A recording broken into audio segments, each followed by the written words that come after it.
Commercial অর্গানাইজেশনের কিন্তু ultimate is customer. If your customer is unhappy, God bless you. আমার ভবিষ্যৎ শেষ, আমার কাস্টমারকে আনহ্যাপি রেখে আমি পারবো না। শুধু এটা জাস্ট একটা উদাহরণ হিসেবে বললাম যে লার্নিংটা এখন অনেকটাই হলিস্টিক।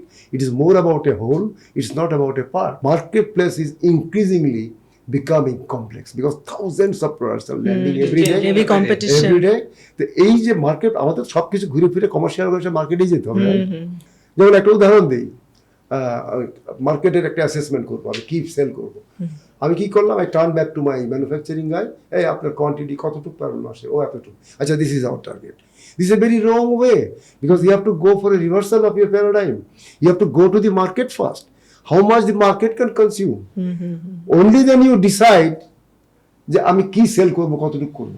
আসলে experience versus copy paste and power point presentation, আমার যে qualitative trainer and qualitative content and qualitative delivery backed by experience, তাহলে তো অফকোর্স ইটস এ সোনাই সোহাগ। মানুষ কিন্তু grateful, most of the people grateful থাকে, তাই না? আমি যদি কারো কাছ থেকে কিছু শিখি, আর এক্সেপশনাল দু একজন হয়তো গ্রেটফুল না। আর আমি যেটা বলি, যখন এই কথাটা আমাকে বলেন যে ওরা তো চলে যাবে দুদিন পরে, ট্রেনিং দিয়ে লাভ কি? সো আমি বলি, দেখেন বাংলাদেশের জব মার্কেট এখনো এতটা রিচ না যে একজন চাইলে খুব হুটহাট জব চেঞ্জ করতে পারে। কিছু মানুষের জন্য হয়তো বা, বাট তাদের সংখ্যা কিন্তু কম, বেশিরভাগই থেকে যাবে। তারা পিওর টেকনিক্যাল লেভেলের যারা আসে তাদের জন্য হয়তো বা কিছুটা ইজিয়ার। আমাদের বাংলাদেশে এখনো এত জব অ্যাভেলেবেল না যে একজন চাইলেই খুব, আর যে যাবার ও আপনি ট্রেনিং না দিলেও যাবে। হ্যালো এভরিওয়ান, আপনাদের সবাইকে স্বাগত জানাচ্ছি লাইফ ফোর্স পডকাস্টে। আপনারা সবাই জানেন এই পডকাস্টের আলটিমেট অবজেক্টিভ হলো আমরা আমাদের এখানে রিসোর্স পার্সনদেরকে নিয়ে আসি। কেন নিয়ে আসি? তাদের থেকে আমরা জানতে চাই business, leadership, entrepreneurship development, personal development, spiritual development, নানাবিধ বিষয়। তবে আজকে কথা বলবো অন্য একটি বিষয়, training industry, past, present and future. অর্থাৎ এক কথায় আমরা যারা ট্রেনার আছি, আমাদের এই ইন্ডাস্ট্রির অতীত, বর্তমান এবং ভবিষ্যৎ। কেননা সব কিছুই কিন্তু পরিবর্তন হয়। পরিবর্তনের এ যুগে আমরা কিভাবে পরিবর্তিত হচ্ছি এবং আমাদের পরিবর্তনটা কতটুকু ইফেক্টিভ হচ্ছে টু দি অর্গানাইজেশন যাদের জন্য কাজ করে। সেখানে বিভিন্ন রকমের পার্টিজ আছে, স্টেক হোল্ডার্স আছে। সো আজকে আমরা কথা বলবো দুজন এক্সপার্ট ট্রেনারের সাথে, এবং তারা ইন্ডাস্ট্রিতে দীর্ঘদিন কাজ করছেন। আমি সেখানে comparatively new, only 7th year. So without further delay, let me introduce my first guest to my right hand side, Humaira Sharmin Appa. Appa, thank you so much for coming. You are welcome. So আপনি দীর্ঘদিন কাজ করছেন, হুমায়রা শারমিন আপা। Long career, আমি যদি simply briefly বলি, আপনি শুরু করেছেন মাল্টিন্যাশনাল কোম্পানি 1996-এ। দেন আপনি 2001-এ আপনি গ্ল্যাক্সোতে কাজ করেছেন। আমি যদি আপনার ইন্ডাস্ট্রিগুলো বলি, গ্ল্যাক্সো স্মিথ ক্লাইন, সেখানে আপনি কাজ করেছেন দীর্ঘ 5 বছর। দেন আপনি জয়েন করেছেন অ্যাজ এ এইচআর কনসালটেন্ট হিসেবে আপনার এইচআর কাইটসে। এরপরে আপনি কাজ করেছেন হেড অফ ট্রেনিং বিজনেসে, প্রথম আলো জবস। এরপরে আপনি এসছেন another organisation, I think the same, Prothom Alo jobs, it is the same organisation. Then আপনি বণিক বার্তা, এবং পরবর্তীতে আপনি নিজের কোম্পানি প্রতিষ্ঠা করেছেন ক্যাম্পাস টু কর্পোরেট। অর্থাৎ আপনার দীর্ঘ 30 বছরের almost 30 years of experience into the industry, professional industry, then training management, trainer and consultant. So আপনাকে পেয়ে অনেকটা, আমি বলবো অনেক কিছুর সমাধান আজকে এখান থেকে খোঁজার চেষ্টা করব। Ultimately thank you for coming and joining with us. না, আমারও খুব ভালো লাগছে এখানে এসে। আজকে নিশ্চয়ই আমরা শেয়ার করবো একজন আরেকজনের সাথে আসলে আমাদের নলেজ। এক্স্যাক্টলি, আমরা জানতে চাইবো আপনার কাছে। ডেফিনেটলি অনেক কোয়েশ্চেন আছে, অনেক কিছু আমরা ডিসকাস করব। তবে এটা কোনো বাইবেল না, আমরা মনের মতো আলোচনা করব, সেখান থেকে আপনি আপনার খোরাকটা নিয়ে নেবেন। আমার বাম পাশে আছে অত্যন্ত senior industry professional mister KM Ali. আপনাকে স্বাগতম। আপনাকে ভাই বলেই ডাকি, আমরা ওই তো নাম বলেই ডাকি। তো let us maintain our naturalness, right, so that we can talk better, understand better and communicate better. আপনি এখন নিজের প্রতিষ্ঠান স্পেস বিজনেস কনসাল্টিং সার্ভিস, সেখানে আপনি দীর্ঘদিন আপনি দেখাশোনা করছেন, বাট আপনার একটা লং ইলাস্ট্রিয়াস ক্যারিয়ার আছে, যেটা আপনি শুরু করেছেন 1980s-এ, 1980 সালে। On the very first day of 1980. 1980 সাল ব্রিটিশ আমেরিকান টোবাকোতে আপনি কাজ করেছেন দীর্ঘ 15 বছর, 15.5 বছর, হ্যাঁ, 15.5 বছর। টাইমটাও বের করেছে। রাইট। এরপরে আপনি চলে এসেছেন সামা রেজার ব্লেড ইন্ডাস্ট্রিজ, আমাদের দেশের একটা ইন্ডাস্ট্রি যারা ব্লেড তৈরি করে, চিফ এক্সিকিউটিভ অফিসার হিসেবে। দেন আপনি প্রথমে ডিরেক্টর মার্কেটিং, দেন পরের বছরই সিইও। জিএমজি গ্রুপেরই একটা অঙ্গ সংগঠন। Right. GMG is the first quoted company in Bangladesh. Okay. 1959 এটা কোটেড হয়েছে। এরপর আপনি এসেছেন ট্রান্সকমে, আপনি কাজ করেছেন head of consumer electronics. Then আপনি কাজ করেছেন অটোবিতে as a general manager sales and marketing. তারপরে chief operating officer at Rahim Afroz about 6 years. এরপরে আপনি কাজ করেছেন সিইও হিসেবে পার্টেক্স স্টার গ্রুপে another 6 years. 8 years, roughly 8 years. Roughly 8 7 years. and a half years, right? Yeah. Awesome. Then আপনি কাজ করেছেন ওখানে সিইও দুটো হিসেবে কমপ্লেক্স আছে, very different business domains. One is food, another is building materials. Building materials. তো দুটো মিলে মানে দেন আপনি কাজ করেছেন বেঙ্গল গ্রুপ অফ ইন্ডাস্ট্রিজে as a chief executive officer হিসেবেই। সেখানে আপনি অ্যাবাউট 1 ইয়ার কাজ করেছেন। দেন রূপায়ণ গ্রুপে কাজ করেছেন as a CEO, group CEO হিসেবে। গ্রুপ সিইও হিসেবে 2 বার কাজ করেছেন।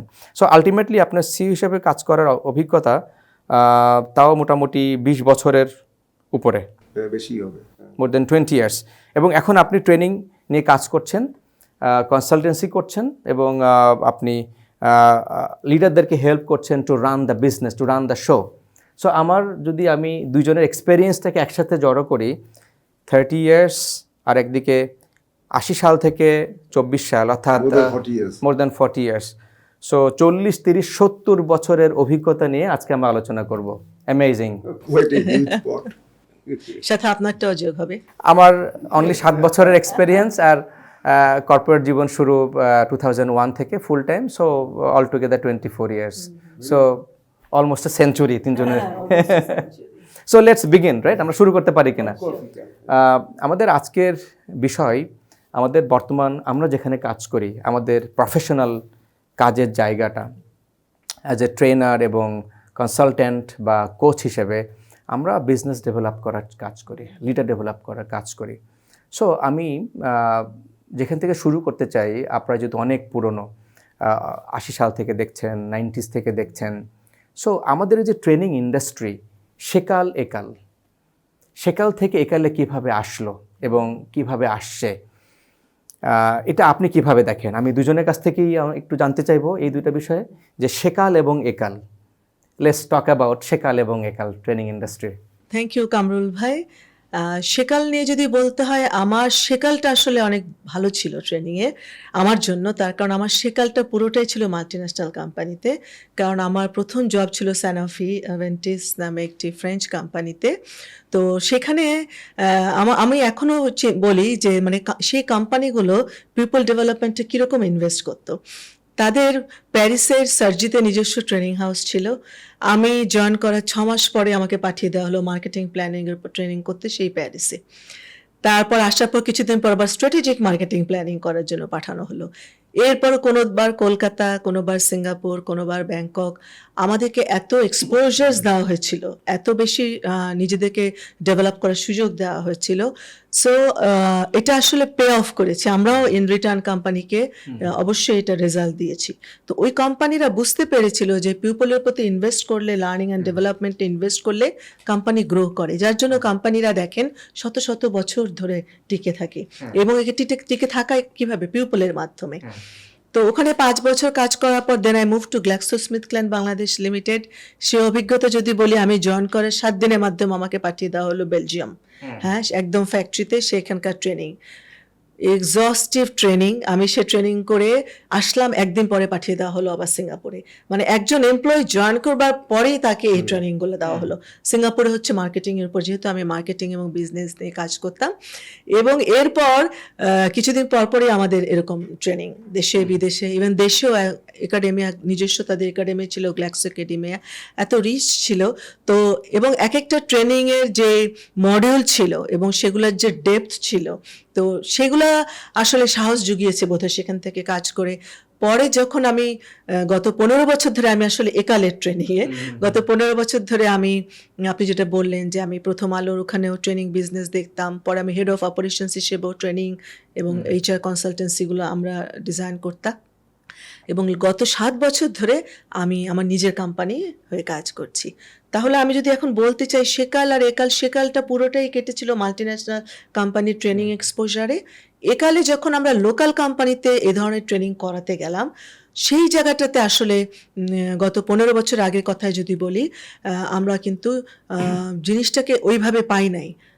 কারণ কি, ট্রেনিং করাতে চাইতেন অনেকেই, কিন্তু ম্যাক্সিমাম ট্রেনিংই ছিল, একটু বলি যে যেমন 15 বছর আগে যখন আমরা ট্রেনিং নিয়ে কথা বলতে যেতাম, আমার একটা অভিজ্ঞতার কথা বলি। আমি তখন প্রথম আলো জবস থেকে একজন সিওর সাথে কথা বলতে গিয়েছিলাম একটা ট্রেনিংয়ের ব্যাপারে, যে আমরা এই ট্রেনিংটা করিয়ে থাকি, আপনাদের এমপ্লয়ির সাথে আমরা করাতে চাই। তো বেশ বড় একটি গ্রুপ অফ কোম্পানিজের সিও ছিলেন। তো উনি আমাকে প্রথমেই বললেন, আপনার ওখানে ট্রেনিংয়ে পাঠালে আমার লোকজন কি সব ঠিক হয়ে যাবে একদিনের ট্রেনিংয়ে পাঠালে? তখন আমি খুব বিনীতভাবে বলেছিলাম, দেখেন, I am not a magician. এই যদি আপনি একদিনের জন্য একটা ট্রেনিংয়ে পাঠান, আপনার লোক কিন্তু একদম ঠিক হয়ে যাবে না।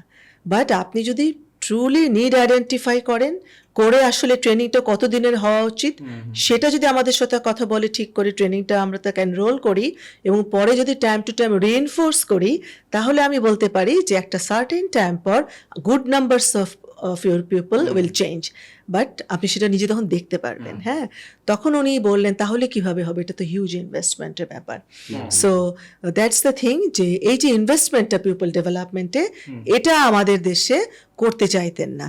বাট গত 7 বছর ধরে আবার আমি দেখছি সিনারিওটি একটু চেঞ্জ হচ্ছে। এখন কিছু কিছু অর্গানাইজেশনস ওনারা যথেষ্ট ট্রেনিংয়ে ইনভেস্ট করছেন এখন। বাট যেটা ধরেন একটা আইডিয়াল ট্রেনিং যদি 3 ডেজের জন্য হয়, ওনারা ওটাকে পুশ করেন 2 দিনে করতে। বা ধরেন আমি বলি যে ধরেন একটা ট্রেনিংয়ে আপনি 50 জন দিলে ওটা সেমিনার হয়ে যায়। হ্যাঁ, কিন্তু এই জিনিসগুলা, সো ট্রেনিং শুধু ট্রেনিং করানোর জন্য না, আসলে ওটা প্রপার ভ্যালু অ্যাড করবে কিনা, ওই জায়গাটাতে আমরা এখনো আমরা স্ট্রাগল করছি। তার কারণ আপনার দেখা যাচ্ছে, আমরা এই পয়েন্টে আসবো, মানে একালের যে চ্যালেঞ্জেসগুলা আমরা এটা নিয়ে আমরা ইন ডেপথ আলোচনা করব। তাহলে আমরা সেকাল থেকে আরেকটু ফিরে আসি, যেটা আপনি সেকালের অনেক আগের, সেই 80 সালের। সো আপনার সেকালটা কেমন ছিল 1980s, যেহেতু মাল্টিন্যাশনাল কোম্পানিতে আপনি ছিলেন, একটু জানতে চাই যে আপনার। Okay, thank you Humayra, excellent, whatever you have said, I just do agree. আমি যদি একটু আগে শুরু করি, জি জি জি, আমার চিত্রটা একটু ভিন্ন। আমিও শুরু করেছিলাম ব্রিটিশ আমেরিকান টোবাকো দিয়ে। বাংলাদেশে কোনো প্রতিষ্ঠান এত টাকা ইনভেস্ট করে না ট্রেনিং এ, বিএটি যতটা করে। So in a way I was very very lucky and started getting my training from day one, এবং সেটা দেশে বিদেশে। এই যে ট্রেনিংটা, এটা তারা নির্দিষ্ট যে একটা স্পেসিফিক ইমিডিয়েট কোনো আউটকাম ডেলিভারির জন্য করে না, তারা করে as a matter of global practice, as a matter of global standardisation, as a matter of global fitness. তো 3টা জিনিস, ফিটনেসটা, are you fit enough to be with BAT anywhere in the world? It's a global company. So তাদের পার্সপেক্টিভটা অনেকটা extended, এবং সেটার ব্যাপ্তিটা অনেক বেশি। তারা কিন্তু বদার করছে না যে ইমিডিয়েট রিলিফটা, ইমিডিয়েট বেনিফিটটা কি। মানে এখানে ওই কাউন্টিং এর জায়গাটা খুব অতটা স্ট্রং না, যতটা তোমার দিকে যেটা বলছিলা যে সবাই বলে যে আমি কস্ট কত, মানে সবাই কস্ট হিসেবে দেখছে। জি জি, কস্ট হিসেবে, ইনভেস্টমেন্ট এবং ইমিডিয়েট রেজাল্টটা চাচ্ছে। No one is interested to take it as an investment. Investment করতে গেলে যে জিনিসটা সবচেয়ে বেশি প্রেশাস, সেটা কেউ দিতে চায় না, সেটা হলো পেশেন্স, একটু ধৈর্য। মানে এবং একটা প্ল্যান্ড ওয়েতে ট্রেনিংটা ডেলিভারি করা, একটা ট্রেনিং ক্যালেন্ডার করা। হ্যাঁ, আর ওই সময় যে ট্রেনিং যেগুলো হতো, মূলত ইট ওয়াজ এ ওয়ান ম্যান শো। মানে প্রাইভেট সেক্টরে মোশাররফ ভাই ছিলেন র্যাপো বাংলাদেশে। মোশাররফ ভাইয়ের সাথে আমার এক্সেলেন্ট সম্পর্ক ছিল। I was also trainer for Mosharraf ভাই। যদিও আমার ট্রেনিং ক্যারিয়ার কিন্তু ওইভাবে বিক্ষিপ্ত, আমি কিন্তু ওই ট্রেনার না যে রেগুলার এটাকে একটা মানে হিসেবে আমি ট্রেনিং দিচ্ছি। বিকজ এক্সিকিউটিভ মানে সিও হিসেবে আমি প্রায় 15-20 বছর আমি কাজ করেছি, আমি এটা সময় পাইনি। কিন্তু আমার যেটা লাভ যেটা হয়েছে, আমি বলবো যে এই সময়টা ট্রেনিং না দিয়ে আমি ট্রেনিং দেখেছি, এবং ট্রেনিংয়ের যে উপকরণগুলো যেগুলো দরকার অ্যান্ড সিন ফ্রম অ্যাবাভ, মানে জি, একটা জি। আমি মানে কি বলে হেলিকপ্টার ভিউ নিয়েছি, যে বিজনেসের ভিউ। বিকজ আমরা করি কি, আমরা সবাই মিলে ফাংশনাল স্পেশালিস্ট হয়ে যাই এবং যার যার জায়গায় এতটাই ফিক্সড হয়ে যাই আমরা নড়তে চড়তে চাই না। কিন্তু ট্রেনিংয়ের চ্যালেঞ্জ হলো যদি কোনো আউটকাম ক্রিয়েট করতে হয় এটা বিজনেসের পার্সপেক্টিভে দেখতে হবে। কোনো পার্টিকুলার কোনো ফাংশনের প্রেক্ষিতে দেখলে ওখান থেকে কোনো ওইরকম কোনো আউটকাম আসার কোনো সম্ভাবনা নেই। Because at the end of the day you are looking after a business, looking after a department. That is where you make the mistake. এবং ডিপার্টমেন্ট যার যার জায়গা ধরে টানাটানি শুরু করলে পরে দেখা গেলো যে সবচেয়ে বড় ক্যাজুয়ালিটিটা হয়ে গেলো বিজনেসটা আর হয়নি, কারণ যার যার জায়গা থেকে সে ধরে শক্ত করে ধরে বসে আছে। তো এই যে এই সিইও হিসেবে বিভিন্ন গ্রুপে বড় বড় গ্রুপে কাজ করার ফলে আমার কাছে মনে হচ্ছিল যে এই যে জিনিসটা যেটা মাইকেল জনসন, ওই যে আমেরিকার বাস্কেটবল প্লেয়ার, উনি কিন্তু উঁচুতে উঠে দেখতেন কোন প্লেয়ারটা কীভাবে খেলছে, কোথায় মিস করছে, এবং পরবর্তী ডেকে বলতো তোমার এখানে ভুল হচ্ছে। তো ওই সিইও হিসেবে কাজ করার একটাই সুবিধা হলো you get a bird's eye view আর হেলিকপ্টার ভিউ অফ থিংস, যা ঘটছে এখানে পাশাপাশি দাঁড়িয়ে থেকে এটা দেখা যায় না, উপর থেকে এটা দেখা যাচ্ছে। তো যখন এই ভুল পাস দিচ্ছে না কি করছে, মানে কোনো রং কি ইয়ে করছে, তো এই মানে খেলার সঙ্গে তুলনা করছি, সরি, বাট এটাও একটা খেলা কাইন্ড অফ। তো সেইটা করতে যে আমি দেখেছি যে ওইভাবে প্রাইভেট সেক্টরের যে ট্রেনিংগুলো হতো এটা ওইভাবে ব্যাপক কোনো ট্রেনিং ছিল না। মোস্ট অফ দি ট্রেনিংস মাল্টিন্যাশনালি সীমাবদ্ধ ছিল আমাদের সময়। আর ট্রেনিংয়ের একটা ইট ওয়াজ রিগোরাস প্রোগ্রাম, যেটা আপনি বললেন। রিগোরাস মানে কি সবকিছুর ভিতরে একটা প্ল্যান, একটা স্কিম অফ থিংস আছে। নট দ্যাট যে তারা, আমি একটা উদাহরণ দিই, আমি যদি সেলস ডিপার্টমেন্টে জয়েন করি বা কেউ প্রোডাকশনে জয়েন করে, তাকে তারা কি করে সেকেন্ডমেন্টে তারা অন্য ডিপার্টমেন্টে পাঠিয়ে দেয়, যে you go there and have some experience of other departments, so that at the end of the day they are more effective as a business manager, not just but anywhere they can be fitted. তাদের ফিটনেসের জন্য একটা all-round একটা লার্নিংটা কোনো specific কোনো একটা টানেলের মধ্যে দিয়ে না দিয়ে একটা ওয়াইড অ্যাঙ্গেল ভিশন নিয়ে দে ডু দ্যাট। এই যে এটা যখন এটা করে তখন কিন্তু একটা পরিপূর্ণতা পায়, তখন কিন্তু একটা মানে যে পারপাস অফ দি অর্গানাইজেশন যেটা আমি বলি সেটা কিন্তু পূর্ণ হচ্ছে। তো সেই জিনিসটা তখন ছিল, কিন্তু পরবর্তীতে প্রাইভেটে ওই জিনিসটা ওইভাবে ঘটেনি, মানে খুব লিমিটেড। আচ্ছা, ডিউরেশন কেমন ছিল আপনাদের সময়, তখনকার ট্রেনিং প্রোগ্রামগুলো যেগুলো আপনি অংশগ্রহণ করেছেন? ব্রিটিশ আমেরিকান টোবাকোতে 7 দিন ধরে আমাদের সোনারগাঁ হোটেলে আটকে রেখেছে। আচ্ছা। এবং রাত 12টা-1টা পর্যন্ত আমাদের অ্যাসাইনমেন্ট দিয়ে দিত। ইট ওয়াজ প্রিটি টাফ। এটা করেছে মানে শুরুর দিকে। তার পরবর্তীতে যে ট্রেনিংগুলো এগুলো ডে লংই, সব অধিকাংশই ডে লং ট্রেনিং হতো।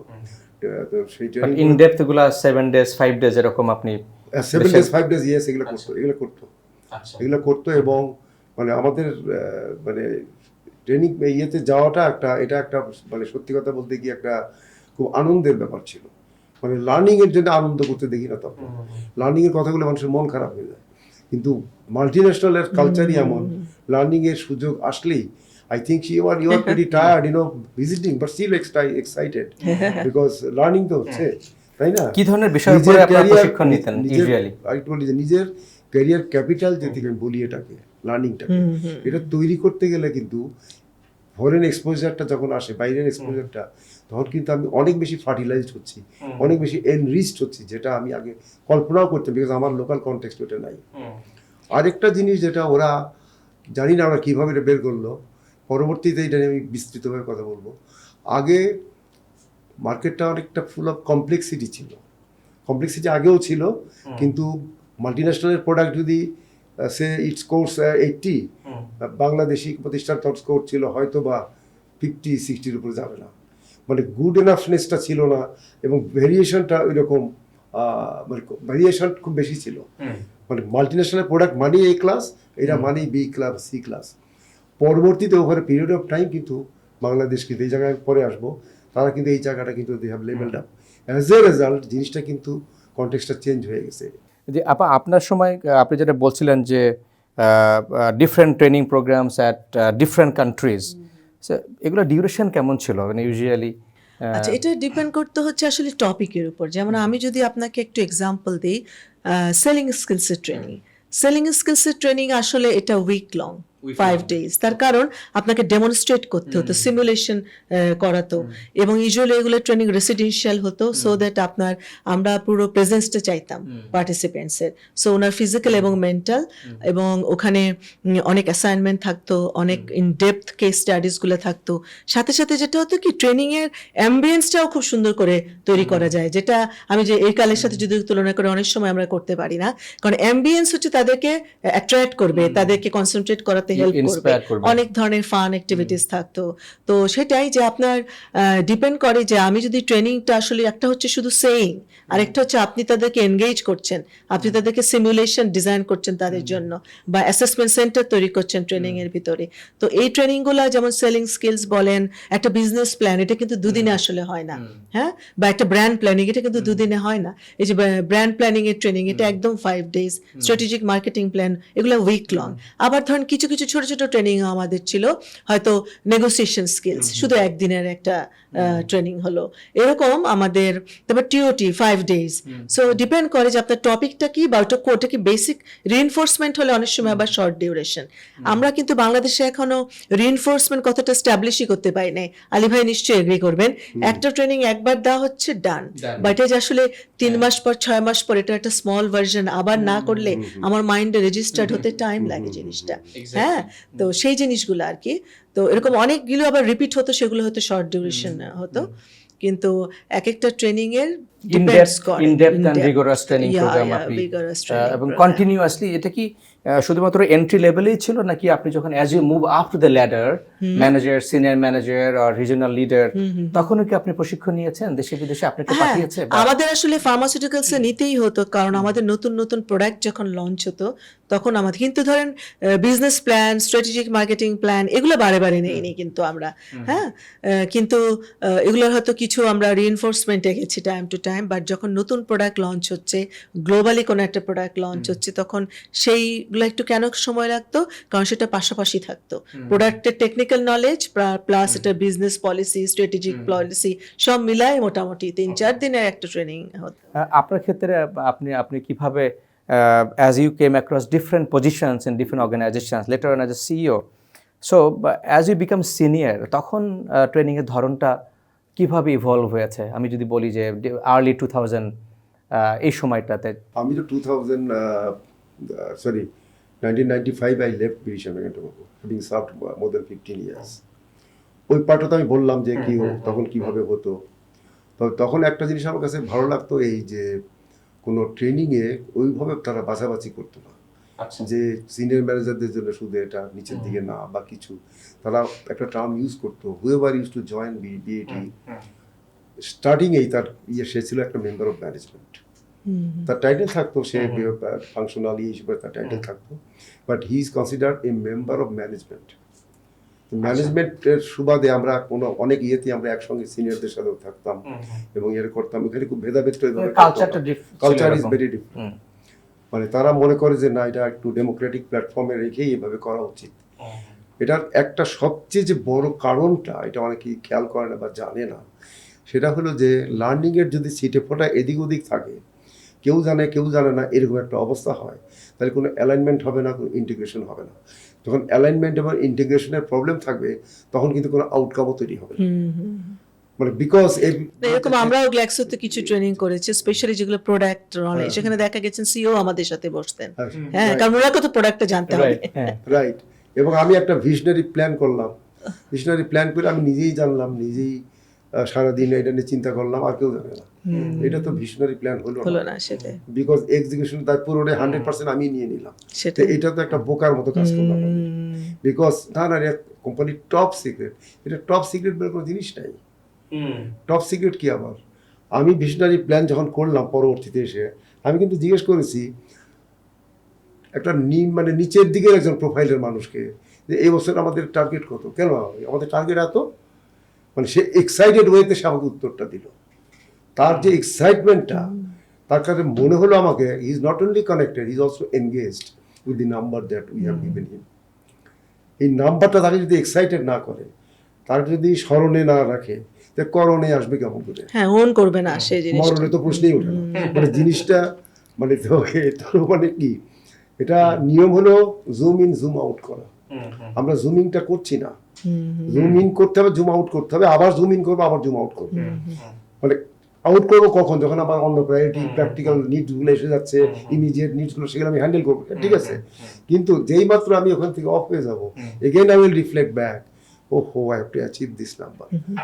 এমনও ঘটেছে আমার জীবনে যে এগুলা করতে যে পরবর্তীতে অফকোর্স 5 বছরের visionary plan I delivered in just 1 year. Because এটা আমাকে মনে হচ্ছে আমার রক্ত মাংস কামড়াচ্ছে এই টার্গেটটা।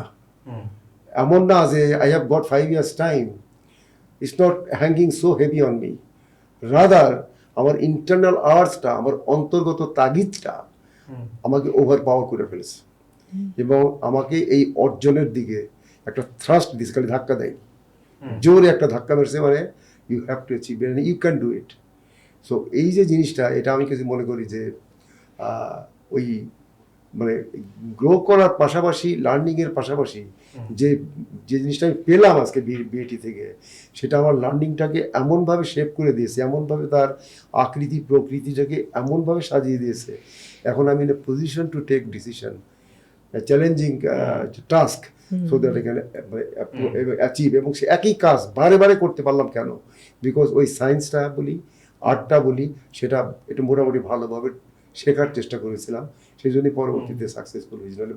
কতটুকু আপনি অ্যাপ্লাই করতে পেরেছেন? আমি যদি বলি যে when you became CEO of a local conglomerates, so what was the challenge during 2000 in brief যদি বলেন, যেহেতু আপনি মাল্টিন্যাশনাল থেকে আসলেন, একটা রিগোরাস ট্রেনিং আপনারটা শুনবো, so how was that time during 2000? ওই সময় একদিন evening I got a call from a consultant, husband of Runa Laila, of course, because he was a Swiss gentleman, and Beximco করে কনসালটেন্ট ছিলেন উনি। বলে যে আলী, উই নিড ইউ। সে বেসিক্যালি ইংল্যান্ডে প্র্যাকটিস করতো কনসালটেন্ট, খুব ডাইনামিক এবং খুব অন্য মেজাজের মানুষ।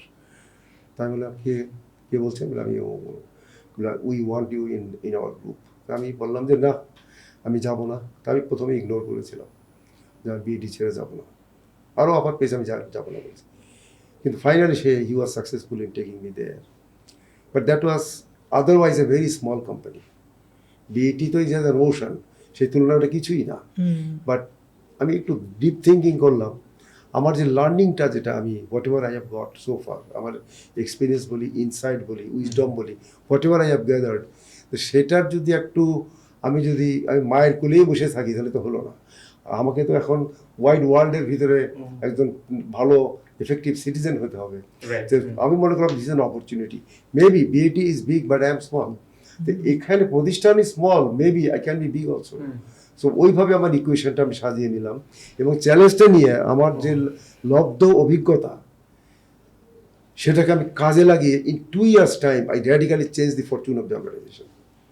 এবং কি করেছি, 2 বছরের কোম্পানির মোটামুটি একটা রেডিক্যাল চেঞ্জ মানে কি, মানে একটা মার্কেট লিডার ক্রিয়েট করলাম ইন 2 years টাইম। ওকে, এই যে শার্প স্টেনলেস ব্লেড, যেটা in 2 years time it became a market leader, এবং বাইরের প্রোডাক্ট ছিল, এটা অন্য দেশের প্রোডাক্ট ছিল।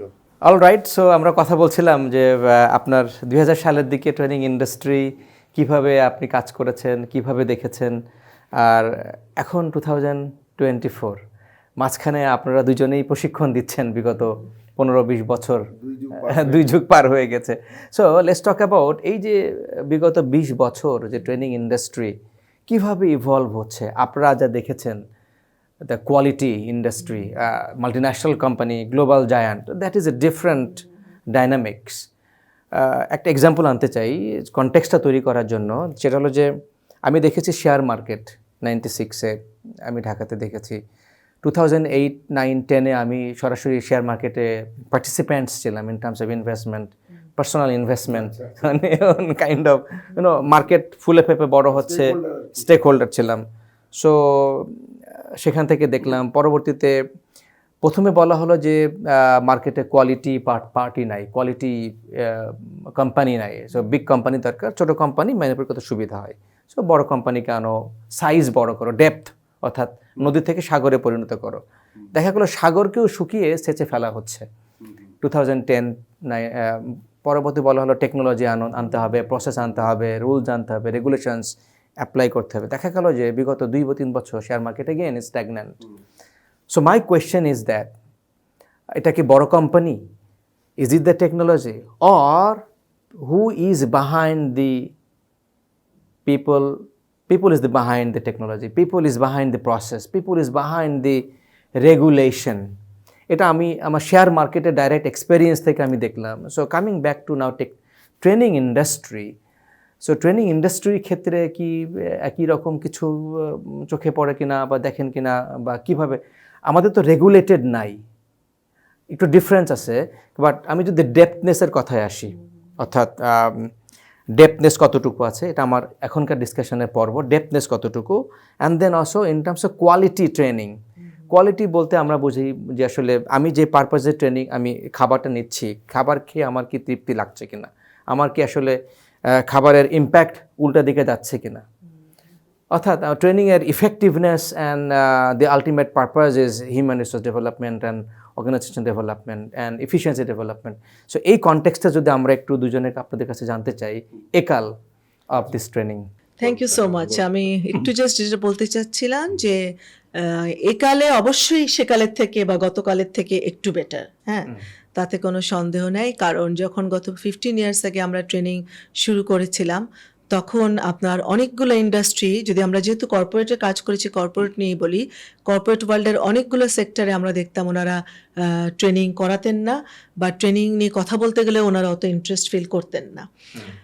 বাট এখন যদি আমি দেখি যে হ্যাঁ, দেয়ার ইজ এ চেঞ্জ, অনেক কোম্পানি এখন নিজের থেকে এগিয়ে আসছেন, ওনারাই আমাদেরকে খুঁজে বের করে আমাদের কাছ থেকে ট্রেনিংয়ের মডিউল চাচ্ছেন। আর আমি যেহেতু বেশি সফট স্কিলস নিয়ে কাজ করি, যেমন টেকনিক্যাল স্কিলটা ছিল, গতকালও ছিল, এখনও আছে, কারণ টেকনিক্যাল স্কিল ছাড়া হয়তো তাদের বিজনেসটা চলবে না। বাট মেইন যে জিনিসটাই আমি গ্যাপ দেখেছিলাম, যে সফট স্কিলস ট্রেনিং বা লিডারশিপ ট্রেনিং বা টিম বিল্ডিংগুলো অ্যাক্টিভিটিসগুলো, যেটাতে কিনা এমপ্লয়ীদের ভিতরে আপনার একটা রিলেশনশিপ বিল্ড আপ করবে, তো সেই বা ট্রাস্ট বিল্ড আপ করা, এই জায়গাগুলা আগে ছিল না আসলে। আগে আপনার সত্যিকার অর্থে যদি বলি, মানে এখনও আমি বলি যে আমি I see group of people working together, but I hardly see a team is working. So এই যে টিম বিল্ডিং, এই কনসেপ্টটা এখনও আমরা অনেকটা পিছিয়ে আছি। আর যদি ট্রেনিংয়ের কথা বলি, আমরা শুরু করেছি অনেক অর্গানাইজেশনই এখনই, এবং আমরা অ্যাটলিস্ট আমি যে ধরনের জায়গায় কাজ করি বা অ্যাপ্রোচ করি, আমি বেশিরভাগ জায়গায় দেখি এখন হিউম্যান রিসোর্স ডিপার্টমেন্টে একজন ট্রেনিং ম্যানেজার আছেন বা একজন ট্রেনিং এক্সিকিউটিভ আছেন, এবং ওনারা মোটামুটি বছরে কয়েকটা করে ট্রেনিং করাচ্ছেন। এখন এরপর আপনি যেটা বলছেন যে ভ্যালু এডিশনটা হচ্ছে কিনা বা পিপল ডেভেলপমেন্ট হচ্ছে কিনা, এই জায়গাটাতে আসলে এখনো অনেক কাজ করার স্কোপ আছে। তার কারণ যে আসলে আমরা প্রপারলি নিড আইডেন্টিফাই, আমি মনে করি এখনো আমরা অনেক জায়গাতেই করি না। তার কারণ আমি যখন ওনাদের সাথে কথা বলি বা আমি যখন কাজ করি, আমার কাছে যখন ওনারা মডিউল চান, বেশিরভাগ কিন্তু আমার কাছেই মডিউল চান, এবং আমার যে one size fits all module বা জেনারেল মডিউলটাই বেশিরভাগ অর্গানাইজেশন নিচ্ছেন। এক্সেপ্ট কিছু কোম্পানি আছে যারা কিছু চেঞ্জ করেন বা কাস্টমাইজ করেন। তা আমি কিন্তু নিজের থেকেই বলি যে না, আমি আসি, আপনাদের সাথে কথা বলি, আপনাদের নিডগুলো বোঝার চেষ্টা করি। তো তখন ওনারা বলেন যে না আপা, আমাদের এটাই আপনি বলেন, আমরা ফোনে এটা করে নিচ্ছি। তো এটাই হচ্ছে জিনিসটা, যে গ্যাপ। কিন্তু আমি কিন্তু সামনাসামনি কথা না বলে কোনো ট্রেনিং করাতে চাই না। আমি ওনাদেরকে বলি, আপনাদের এখানে না আসলে আমি আপনার কালচারটা বুঝবো কেমনে, আপনার পিপলকে বুঝবো কেমনে, আপনার ভিশনগুলো জানবো কেমনে। হ্যাঁ, কারণ আপনি আমাকে বলছেন ফার্স্ট লাইন ম্যানেজারদের একটা ট্রেনিং করাতে, এটা একটা ভাস্ট ব্যাপার। আমি কোন কোন টপিক আপনার জন্য নিয়ে আসবো।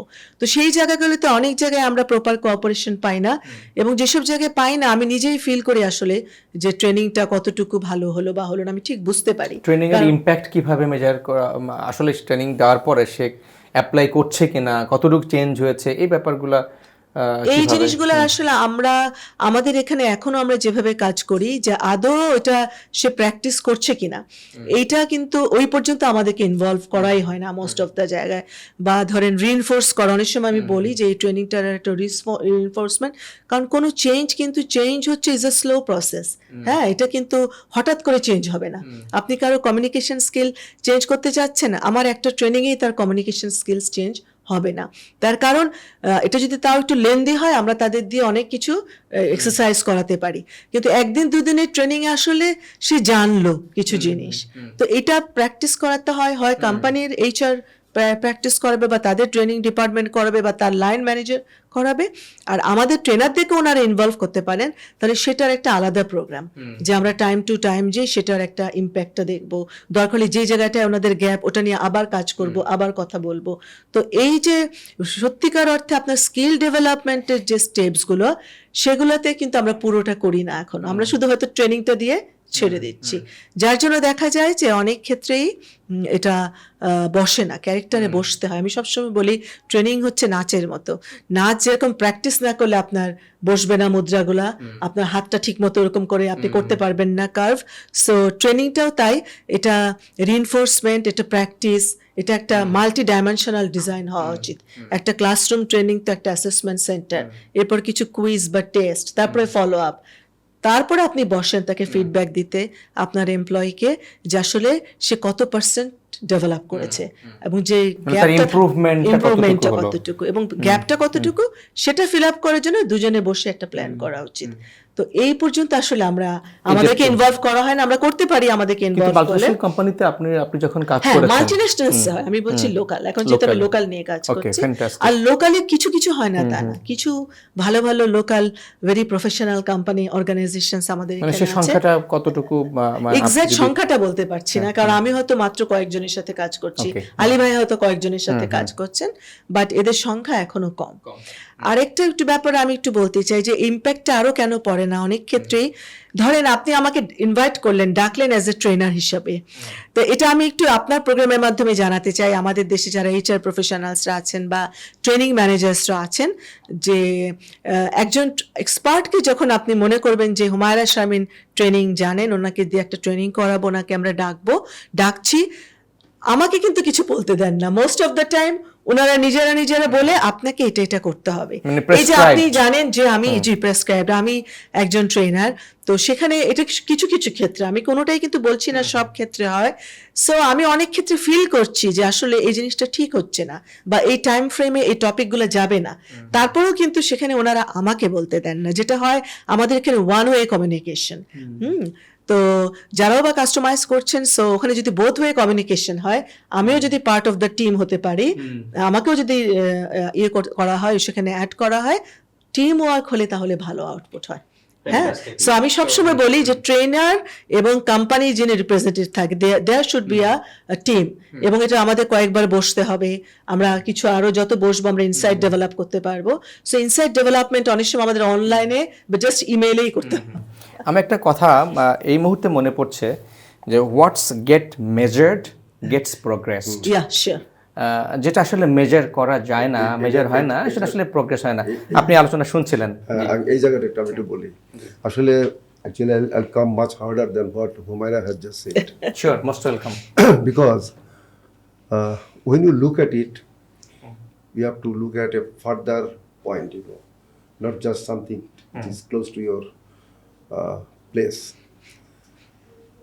আমাদের যে অর্গানাইজেশনাল যে স্ট্রাকচার, সেই স্ট্রাকচারটা আসলে ট্রেনিং ফ্রেন্ডলি না, কারণ one has to drive it, এবং সে he has to be a CEO. একটা সিইও রান অর্গানাইজেশন, এটার ক্যারেক্টারই আলাদা। বাংলাদেশের প্রেক্ষিতে আমি বলবো যে এখানে কিন্তু সিইও কালচারটাই নাই, অনেক প্রতিষ্ঠানেই সিইও নাই, সিও কোনো জায়গায় আছে, থাকলেও তারা কিন্তু এমপাওয়ার্ড না, তারা always work on the advice of the business owner.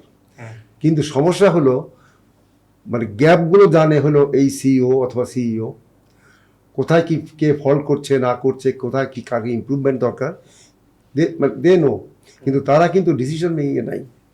As a result কি হচ্ছে, ওই স্ট্রাকচারটা না থাকার কারণে দায়িত্ব কে নেবে? এইচআর কিন্তু ওইভাবে ফিল করবে না যেভাবে যারা অপারেশনসের দায়িত্বে আছে, যারা স্ট্র্যাটেজির দায়িত্বে আছে, বিশেষ করে ওই লেভেলে টপ লেভেল আছে, তারা কিন্তু জিনিসগুলোকে ইমপ্লিমেন্ট করার জন্য যে লার্নিংয়ের যে সাপোর্ট দরকার সেটা নিতে পারছে না, বিকজ ডিসিশনটা একটা পয়েন্টে যে থেমে যাচ্ছে। কোনো জায়গায় আবার কস্ট কাউন্টে এটা রিজেক্টেড হয়ে যাচ্ছে, কিন্তু বেনিফিটটা কিন্তু কখনোই খুলে বলা হয়নি আসলে আমি কি পাবো। অ্যাজ এ রেজাল্ট বলা হচ্ছে না এটা বিজনেস প্ল্যানে এই আছে, এর বাইরে যাওয়া যাবে না, এটা কস্ট হয়ে যাবে, এই হয়ে যাবে, সেই হয়ে যাবে। অ্যাজ এ রেজাল্ট এটা কিন্তু একটা ওই জায়গার থেকে যে একটা বড় আকারের ট্রেনিংয়ের যে একটা বড় নিড যেটা আছে, একটা প্রয়োজন যেটা আছে, সেটা কিন্তু ওইভাবে অনুভূত হলো না এবং এটা কেন কার্যকরী হলো না। আচ্ছা, এবার coming to this serious point যাতে ইউ হ্যাভ মেনশন, যে একটা টিম হিসাবে একটা অর্গানাইজেশন এবং ইয়ে কাজ করবে, ঠিক আছে, এটার জন্য একটা প্রসেস বা স্ট্রাকচার আছে। সেটা কি? সেটা হলো লার্নিং কিন্তু আমাকে একদিনে কিন্তু আলেকজান্ডার বানিয়ে দিবে না। One day's learning will not turn me into an Alexander. সেখানে কি হবে? I will get some indications, I will get some insight, information, এগুলো আমি পাবো। এগুলো পাওয়ার পরে you have to take it from them and then come back to your own team, and it has to be a rigorous process over time. এটা কিন্তু এক দুইটা মিটিংয়ে সিটিংয়ে এটা কিন্তু শেষ হবে না। এখন প্রতি মাসে মাসে যখন আমি এই নিউ লার্নিংয়ের এটা কতটুকু তারা গ্রহণ করেছে, কতটুকু তারা অ্যাপ্লাই করছে, তার যদি একটা হিসেব আমি না নেই, তার যদি অ্যাকাউন্টেবিলিটি আমি এনশিওর না করি, এই ধরনের লার্নিং কিন্তু will go down the drain, because কোনো কাজে লাগবে না। বলে তোমরা যে নতুন জিনিসটা শিখলা, তোমরা এটা কোথায় ইমপ্লিমেন্ট করছো আমাকে দেখাও। তো এইভাবে যদি জবাবদিহিতার কালচারটা আসে, only then it will work. It has to come in two places. One এসছে, একটা হলো যারা ফিল্ডে যারা কাজ করছে, সেলস হোক বা মার্কেটিং হোক বা হোয়াট এভার, বা তাদের একটা জবাবদিহিতা থাকবে ডিপার্টমেন্ট যারা এটা হ্যান্ডেল করে সরাসরি। আরেকটা থাকতে হবে টপ ম্যানেজমেন্টের লেভেলে, তাদের সঙ্গে তাদের লিঙ্কেজটা কি আসলে, এই মানে অ্যাচিভমেন্টটা, অর্জনটা, সেটা কোথায় আটকে গেল, কোথায় জোরে সোরে হয়ে যাচ্ছে। যেটা জোরে সোরে হচ্ছে, খুব সুন্দর হচ্ছে, সেটাকে আরও জোরদার করতে হবে। আর যেখানে যেখানে আটকে যাচ্ছে, সেখানে নলেজ গ্যাপ আছে, সেখানে স্কিল গ্যাপ আছে, সেই জায়গাগুলো বের করে সেগুলো ইমপ্রুভমেন্ট করতে হবে। তো ওইভাবে তো কানেক্টেড হচ্ছে না, এটা জবাবদিহিতা তো ওইভাবে নাই। এটা দুই একজন ব্যক্তির উপরে জবাবদিহিতা শেষ হয়ে যাচ্ছে, এটা তো টিমের উপর, ওয়াইডার টিমের উপরে হচ্ছে না। মানে অ্যাকচুয়াল যে আসলে যারা এটা নিয়ে ট্রেনিং পার্টিসিপেন্টস, রিসিপিয়েন্ট, এর একটা উদাহরণ না দিলে ক্লিয়ার হবে না। যেমন আমি একটা ট্রেনিং করে আসলাম একটা বড় গ্রুপে চিটাগংয়ে, strategic sales management. And strategic sales management, যেহেতু সেলস কথাটা আছে, সবাই যেটা হবে কি, তো চট করে চিন্তা করবে এটা সেলস ডিপার্টমেন্টে কোনো ট্রেনিং হবে হয়তো। This is actually not a training for sales department, it's for the entire organization. Because if sales is the life line, revenue is the life line, right? তো এটা কি তার মর্জির উপরে, তার ইচ্ছার উপরে নির্ভর করে একটা সেলসের পার্সনের উপরে? Not at all. Total organization must work for creating the value chain for the customer. তো একটা সেলসের মানুষ, he is just a poor fellow, he can't do this. Why are we expecting this to come from him? Exactly. এটা তো you have to distribute it among the people যারা আজকে top লাইনে বসে আছে, যারা বসে আছে তারা they should conspire to succeed.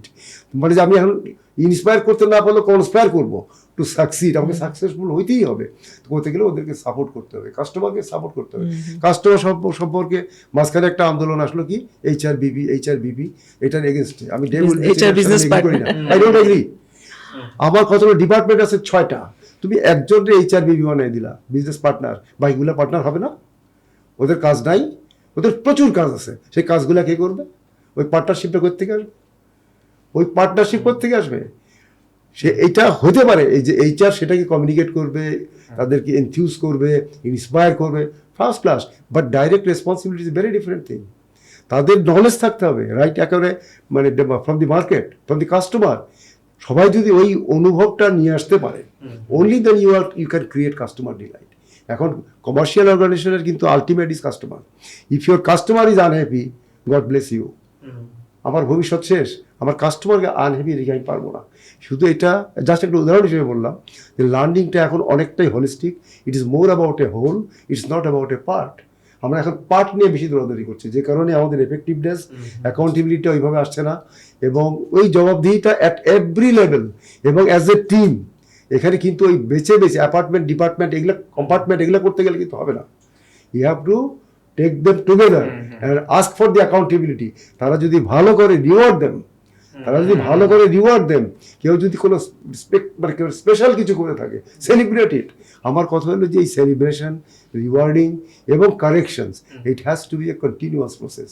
নাহলে একজন ট্রেনিং দিয়ে গেল সব দেবতা হয়ে গেল, মানে একদিন দুই দিনের ট্রেনিং দিয়ে আসলে কোনো চেঞ্জ আশা করাটা that is just part one of this issue. সেটাই বলছিলাম যে I am not a magician, কেউ আমার কাছে একদিন ট্রেনিং করে তার বিশাল একটা চেঞ্জ হয়ে যাবে। এখানে দ্বিতীয় যে পার্টটা আছে which is also very dangerous. জি জি, একটা তো অর্গানাইজেশনে বললাম স্ট্রাকচার নাই, কালচার নাই, ওই কস্ট হিসেবে দেখতে পারে কালচার নেই। কস্ট হিসেবে দেখার কারণই হলো যে কেপিআই তাই না, আমাকে ট্রেনিং করাতে হবে, আমি করাচ্ছি, এরকম ব্যাপারটা। ওটা হলো more of focused on counting rather than creating. Right. So what you are doing is creating and they are counting. The counting R creating এর যে রশি টানাটানি, দড়ি টানাটানি, এটা তো বুঝতেই পারছেন যে কি রেজাল্ট। আচ্ছা, এবার গেল other side, on the other side trainer. আমার বেশ কিছু চাওয়া আছে, I am very hard on this. ট্রেনারের মানে background has to be convincing. হ্যাঁ absolutely. You agree or not? ব্যাকগ্রাউন্ডটা কনভিন্সিং হতে হবে, না, বিকজ এখানে আমি আসতাম যে quality is one of the pillar, এবং রাইট? আমি একটা জিনিস মনে করি যে ট্রেনিং আর টিচিং এর মধ্যে এটাই পার্থক্য। এটাই পার্থক্য। Trainer should have the experience. ধরেন আমি যে ট্রেনিং গুলো করাচ্ছি, আমি যদি বলি আজকে আমি লিডারশিপ ট্রেনিং করাচ্ছি বা আমি সুপারভাইজারি ট্রেনিং করাচ্ছি, so I should have the practical experience, কারণ আমি কিন্তু থিওরির সাথে রিয়েলিটিকে কানেক্ট করি আমার ট্রেনিং এ। হ্যাঁ, আদারওয়াইজ থিওরি তো সবাই আমরা জানি, কিন্তু আমার আর এর মধ্যে পার্থক্য কি একজন টিচারের Relevance তো থাকতে আমি হবে। হ্যাঁ আমি কেস স্টাডিজ করছি ছোট ছোট, সেটা আপনার রিয়েল লাইফ বেসড। এটা একবার খুলনা থেকে একটা train, express train, mail train accident করেছিল চুয়াডাঙ্গার এখানে। এখানে মোর দ্যান 100 পিপল ডাইড। আচ্ছা আচ্ছা, তো একজন এটা নিয়ে কথা বলছি, বলে সেদিন যে অবস্থা, হ্যাঁ তার অনেক কথা শোনার পরে একজন জিজ্ঞেস করলো, আপনি কি ওই ট্রেনে ছিলেন? কয় না না, আমি শুনেছি। তো এই যদি অবস্থা হয়, সেটাই রাইট, এই কারণে এটা বললাম। সেটাই। আরেকটা হলো ব্যাকগ্রাউন্ড আছে, কনভিন্সিং ব্যাকগ্রাউন্ড কি, উনি এইরকম এরকম করেছেন। এখানে আরেকটু যদি নেমে যাই, আমি I go to the domain, তার ডোমেন এক্সপিরিয়েন্স আছে কিনা। আমাকে কেউ যদি এখন ইয়ে নিয়ে কি বলে আইটি নিয়ে কথা বলতে বলে, ওই ডোমেনে তো আমি কাজ করিনি, আমাকে কোনোদিনই কেউ নিতে পারবে না ওই ট্রেনিং, আমি যাবো না, because I don't have the knowledge. ওই নলেজ তো আমার সাপ্লাই চেইন, প্রকিউরমেন্ট, এটা পারবো না, এটা আমার নাই। কিন্তু আমাকে যদি বিজনেস ম্যানেজমেন্টের জন্য বলো, অফকোর্স, বিকজ আমি সিও লেভেলে কাজ পেতে আমার অভিজ্ঞতা হয়েছে। তো এটা একটা বড় ফ্যাক্টর কিন্তু, যে আমার ওই ডোমেন এক্সপিরিয়েন্সটা আছে কিনা। আবার এক্সপিরিয়েন্স আছে কিন্তু বেশি দিনের এক্সপিরিয়েন্স নাই। আচ্ছা, আরেকটা জিনিস আছে, সেটা হলো একটা তো কোনো এক্সপিরিয়েন্সের পার্ট, যেটা আমি করি ব্যক্তিগতভাবে, সেটা হলো আমি প্রতিটি জিনিসের খুঁটিনাটি একেবারে মানে চুলচেরা বিশ্লেষণ করে নিজে জানার চেষ্টা করি। ইন্টারনেটের যুগে কোন জিনিসটা জানা সম্ভব, সবই তো জানা সম্ভব। তাও even any word, any issue, any ইয়েতে যখন আমি দেখি, এবং লার্নিং এর জায়গাটা, আমার বাবা বলতো, উনি ফিলোসফির ইয়ে ছিলেন কলকাতা বিশ্ববিদ্যালয়ে, উনি বলতেন যে কোনো জটিল সমস্যাকে ধরতে গেলে তোকে বড় কিছু দিয়ে ধরতে হবে, সেখানে ফিলোসফি লাগবে। ফিলোসফি একটা ব্রডার লাইফ ডাইরেকশনে দেয়, এটা আমাকে ফিলোসফি। আরেকটা জিনিস আমার কাছে যেটা মনে হয় যে কনটেক্সটের ব্যাপারটা আসছিল, কনটেক্সট নিয়ে কথা বলছো, এই জায়গাটা খুব আন্ডার এস্টিমেটেড হচ্ছে। কনটেক্সটটা খুব বেশি আন্ডার এস্টিমেট হচ্ছে। কেন? কনটেক্সটের দুটো রূপ আছে। এই দুটো রূপ, একটা রূপ হলো যে আই ওয়াজ টকিং, যে কমপ্লেক্সিটি। একটা এরোপ্লেন জটিল ইঞ্জিন টিঞ্জিন হচ্ছে, অনেক কিছু, কিন্তু ঠিকই টেক অফ করছে, ফ্লাই করছে এবং ল্যান্ড করছে, ফুল অফ কমপ্লেক্সিটি, তাই না? এই কমপ্লেক্সিটি যদি থাকতো শুধু, আর কিছু না থাকতো, আমার কোনো কোশ্চেন ছিল না, কোনো প্রবলেম ছিল না। সমস্যা হয়ে গেছে কি, কমপ্লেক্সিটি জায়গায় নাই, এখন কমপ্লেক্সিটি জায়গায় রিপ্লেস করে ফেলছে কমপ্লেক্স। কমপ্লেক্স জিনিসটা এমন, এর শুরু কোথায় শেষ কোথায় কেউ জানে না। আনলেস ইউ হ্যাভ দি মাস্টারি, নলেজের ডেপথ, ওই ডেপথের ডাইমেনশন যদি ছোট হয়, এটা যদি ঘাটতি থাকে, কমপ্লেক্সিটি তো ধরতে পারবে, কমপ্লেক্সকে ধরতে পারবে না। Market place is increasingly becoming complex because thousands of products are landing every day, heavy competition every day. তো এই যে মার্কেট, আমাদের সবকিছু ঘুরে ফিরে কমার্শিয়াল মার্কেটেই যেতে হবে। যেমন একটা উদাহরণ দিই, মার্কেটের একটা অ্যাসেসমেন্ট করবো, আমি কি সেল করবো। আমি কি করলাম, I turn back to my manufacturing guy, এই আপনার কোয়ান্টিটি কতটুকু পার মাসে, ও এতটুকু, আচ্ছা this is our target. This is a very wrong way, because you have to go for a reversal of your paradigm. You have to go to the market first. How much the market can consume. Only then you decide যে আমি কি sell করবো, কতটুকু করবো। আমি তো দিকে যাইনি, আমি তো ভুল জায়গায় গেলাম। কারণ আমার ক্যাপাসিটির উপর তো আমি যাবো না, ক্যাপাসিটি যাবো না তার কারণ কি, if I have got a driving reason for that, if I find it very profitable, should I not go there? Of course I will go there. তো এই জন্য আমার শুরুটা হবে তো মার্কেট থেকে, শুরুটা হবে কাস্টমার থেকে। আমি শুরু করছি অর্গানাইজেশনের পক্ষ থেকে, যে কারণে আমার এই ভুলগুলো বারে বারে হচ্ছে যে আমার নলেজটা মার্কেট সেন্ট্রিক না, যে কারণে চ্যালেঞ্জটা ওইভাবে কেউ ফিল করছে না। এখনো tradition is killing all those challenges. তো ট্র্যাডিশনের একটা লিমিট করে দেওয়া উচিত, এর বাইরে তুমি আসবে না। আমি মার্কেটের চ্যালেঞ্জটা বোঝার চেষ্টা করি। এটার জন্য আমার মার্কেট ফিটনেস, যেটা একটা যদি জাহাজ সমুদ্রে ভাসাতে হয় তাহলে কিন্তু সি ওয়ার্দিনেস লাগে, একটা প্লেন আকাশে উঠতে গেলে তার এয়ার ওয়ার্দিনেস লাগে। আমাদের যারা পিপল, যারা আমাদের সাথে কাজ করি, তাদেরও তো একটা ওয়ার্দিনেস লাগে, ফিটনেস লাগে। সেই ফিটনেসের জন্য গ্যাপগুলো বের করে করতে হবে। সেক্ষেত্রে কিন্তু আমি হুমায়ুনের সাথে একমত যে টিম হিসাবে একটা চেঞ্জের মাধ্যমে, ইন্টারঅ্যাকশনের মাধ্যমে you have to come to a common ground. সেখান থেকে ইউ প্ল্যান এবং অ্যাকাউন্টেবিলিটি ইনশিওর করতে মাসে প্রতি মাসে, তাহলে এটা জিনিসটা ঝালাই হবে। আমি তো ঝালাই করছি না। এবং একটা হলো যে কোম্পানির পার্ট, তাই না, যে অর্গানাইজেশন এনশিওর করবে তাদের রাইট স্ট্রাকচার, রাইট কালচার থাকতে হবে, এবং ট্রেনিং এর জন্য যে বাজেটটা থাকে এটা যেন অন্য জায়গায় লস কভার করার জন্য বছরের শেষে যেন ইয়া না করে, যে লস কভার করে সবসময় তাই করা হয়। ট্রেনিং হচ্ছে এখনো nice to have, it's not a must have item. যেটা আপনি বলছিলেন যে জয়েন করার পরের দিন আপনাকে পাঠিয়েছে এবং আসার পরে আবার সিঙ্গাপুরে, সেটা মাল্টিন্যাশনালস আমরা যেটাকে দিচ্ছি ইটস আ মাস্ট। হ্যাঁ, আর লোকাল কোম্পানিতে আমরা এখনো দেখছি এটা নাইস টু হ্যাভ থিং। এটা একটা ছোট যোগ আছে, খুব সুন্দর। একজন বলছে যে এই ট্রেনিং অনেক খরচ হবে, ওনাকে পাঠান না, তো ট্রেনিং এ দেওয়ার দরকার নেই, এটা বলছে CFO.